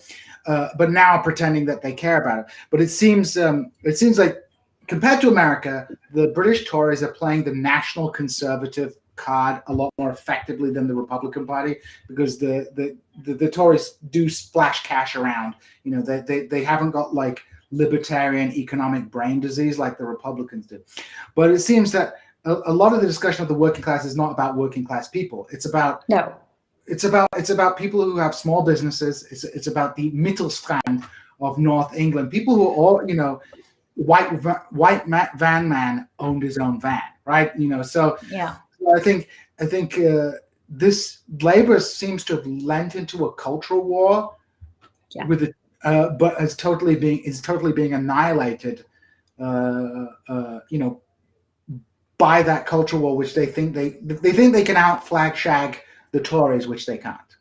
Yeah, no, they can't, and so, you know, in that sense, it's a classic mistake. If you want to vote for, you know, flag shagging and right wing economic policies and with a lash of white supremacism, why not go straight to the mother lode, the Tories? Why would you vote for Starmer, who isn't actually providing any kind of opposition? Somebody in the chat describes Starmer's Labour as controlled opposition, and that's right. It's an official opposition, and it is serving, in a sense, to pretend opposition. But the failure to oppose is absolutely stunning. It is really striking at a time, and you know, last year when the Tories were clearly mismanaging the pandemic, there was really not significant opposition from Labour. And what the Tories have very cleverly done is take economic ideas from the left. So you actually plow money into the pandemic. You put money into furlough. You put money into developing a vaccine. These are all actually ideas taken from the left and repurposed. And that's, again, where I think the Republicans and the Tories are different. So it seems like the Labour Party in England is going the way of the Clintonian third way movement of the DLC in terms of trying to appropriate as much kind of right wing in the corporatist form as possible in their agenda to appeal to this disaffected white working class, which is exactly what the Democrats did in the late 80s, early 90s, which facilitated their shift to a hardcore neoliberalism as well. So is it kind of like the Labor Party is doubling down on the Tony Blair, on a Blairite strategy in some way? Would that be a fair assessment? I think broadly, I mean, as you say, I think Blair was the Clinton of Britain, and it is a return to that moment. So it's or an attempted return to what a lot of people on the Labour front benches think of as the glory days of the late 90s and the early millennium. I mean, I think we could look at Biden's presidency as kind of like the similar resurgence of that, right? I don't necessarily know if I would make that assessment, because Biden was a neoliberal before they were neoliberals. I mean, he was Clinton before Clinton, and he's not governing in a classical neoliberal economic model. Anyway. I mean, would this be correct to say that? And I've heard this, from the British perspective, right? Biden actually looks pretty good to people on the center left of Britain, because Biden, the left in Britain, the Labour Party is waging a war against the party's left, and an increasing, all these people who are like sabotaging Corbyn are now crying about unity. Whereas, although there is of course still like attempts to get rid of progressives in the Democratic Party, there's a little bit of money being thrown around. There's a little bit of kind of at least symbolic stops being given to the left. So from the British perspective, I mean, like Biden looks like really good. I hear people who are on the left going like, well, it's not like in America where, Bernie Sanders has some influence in things. So Biden looks good from the UK. Well, and I think where I find a big issue with that, like even like finding that, is that like where Bernie Sanders right now is making his influence legislatively is securing small healthcare wins that the UK has had for decades. And so it's like, in some of this policy areas, we are digging ourselves out of a hole. And it is kind of like an apples to oranges type of thing. It's in some policy areas, right? And others, you could reverse it and say, well, the United States spending and involvement in warfare in the military industrial complex completely outblows, the UK, whereas like Labour could say, hey, this is not something that we actually need to maybe invest too much of our time in, where I would say the US left, that should be one of the most substantial, places to work on. Well, on that note, we have been on air for over 3 hours. I didn't mean to get the last word. I'm sorry. Well, you win the last word battle. You know what? In all fairness, Marcus, if there's one person that never gets the last word, you never get the last word. All right. This is reparations. I appreciate it. There you go. Reparations. Every little bit counts. Yeah. Thank you so much to our esteemed guest. Thank you. Gopal. I put links in the description of the show to I hope you'd be willing to come back again at some time in the future if you to further this discussion, Professor Gopal. Absolutely. I've enjoyed talking to you. Thank you so much. Thank you so much for coming on. It's been a real pleasure and honor. Going on. We really appreciate you. Take care. Thank you. Bye. Have a good day or evening. That was Professor Priya Gopal. Very righteous conversation. That was a fun. Thank you guys for doing the show. I do want to add that we have to use the weekends as a way to get our guests that live in different countries, because our show at night is or 6 p.m. my time is like 2 a.m. their time, so we have to fit this in on the weekends. So it is a little harder to get this, and because we start the show at 9 or noon wherever you are, you can't just start them willy-nilly anytime, then you guys won't watch anymore. So thank you guys all for sticking with us during our riff. Marathon. It was a marathon. It was a marathon show. We haven't done a 3-hour show in a long time. Pascal had a nap in the middle of it, though, so he's fine.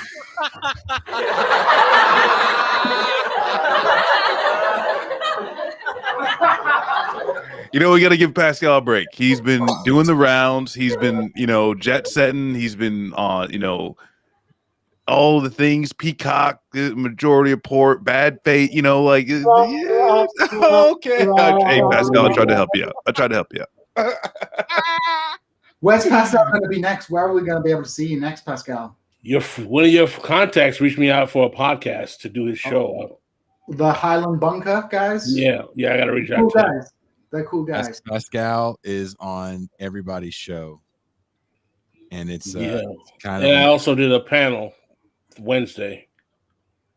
What's dope, though, is that because Pascal is on everyone's show, I never get asked. So.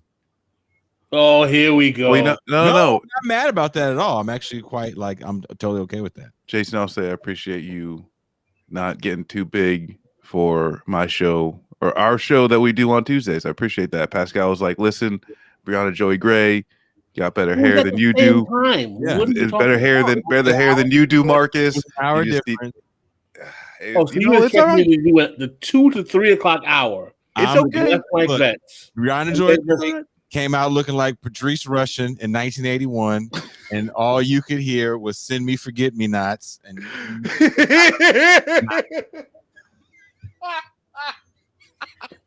oh yeah, who's gonna? Yes, who's? Here it comes!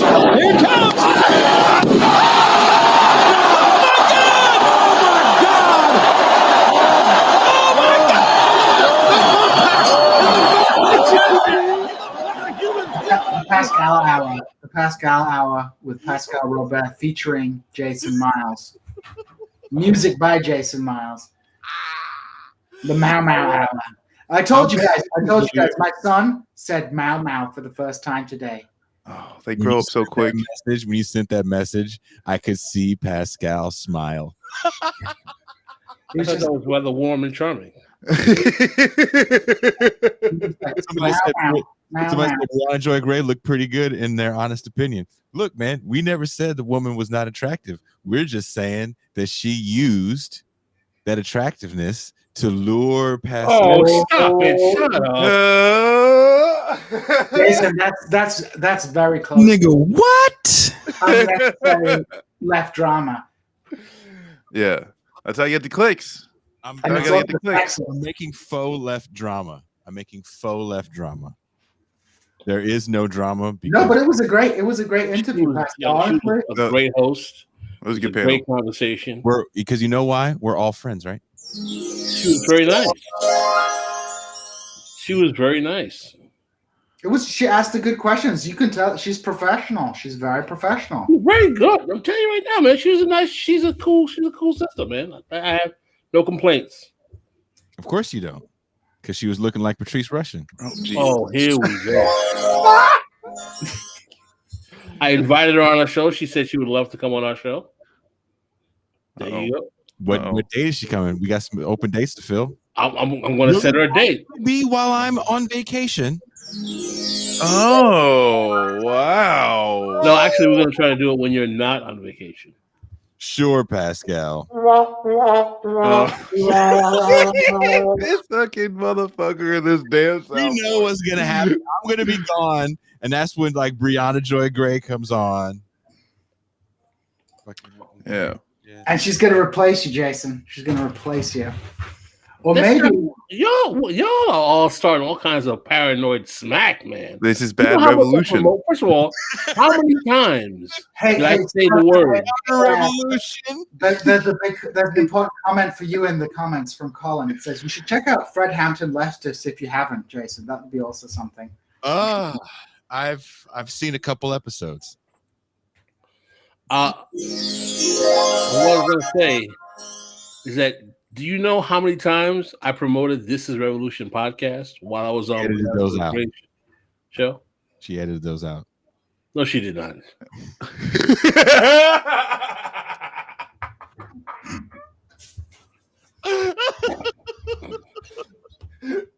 Every time it's like, and I'm also on the show. This is Bad Faith Podcast, brought to you by Well, remember, guys. Let's get serious. Remember, everybody should like, the video, leave a Yes. comment, would be super helpful. Subscribe. Yes, please like today's show. Leave a contact. Please look here. This is what happens. So it's 12:22 my time. I'm already 20 minutes late for my 40-minute drive to go to my 12-year-old sister's birthday. I'm 32 years older than my 12-year-old sister. This was a good show. Even the pre-guest segment was great. It was a great show. We really had fun. Thanks. I was not worried about being able to fill that time. I have extremely intelligent people on the show with me that are well versed in everything. Everything. We went from Bismarcky to Cuba to all kinds of stuff, like Afghanistan. Military industrial complex. The UK. The UK. Yep. Who else is doing that?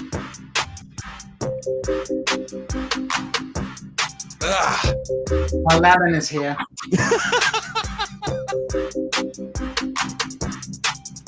So on that note, I am my father's son because my oldest daughter is 21 years older than her brother. Don't call him the spackler for nothing.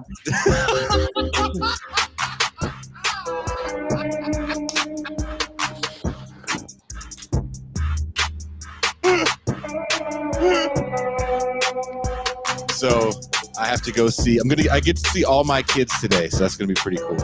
Pretty stressful, it sounds like. No, it's actually pretty cool. The older boys, my dad has a pool, and the older boys are going to be lifeguards because they are big time swimmers. So I'm excited to hang out with all the boys. My youngest son thinks both boys have the same name, so he just calls them all BJ. All black people look alike. It's all right. That is what he thinks. Little light skinned bastard. I appreciate you guys. And on that note, we are out. Enjoy some cartoons.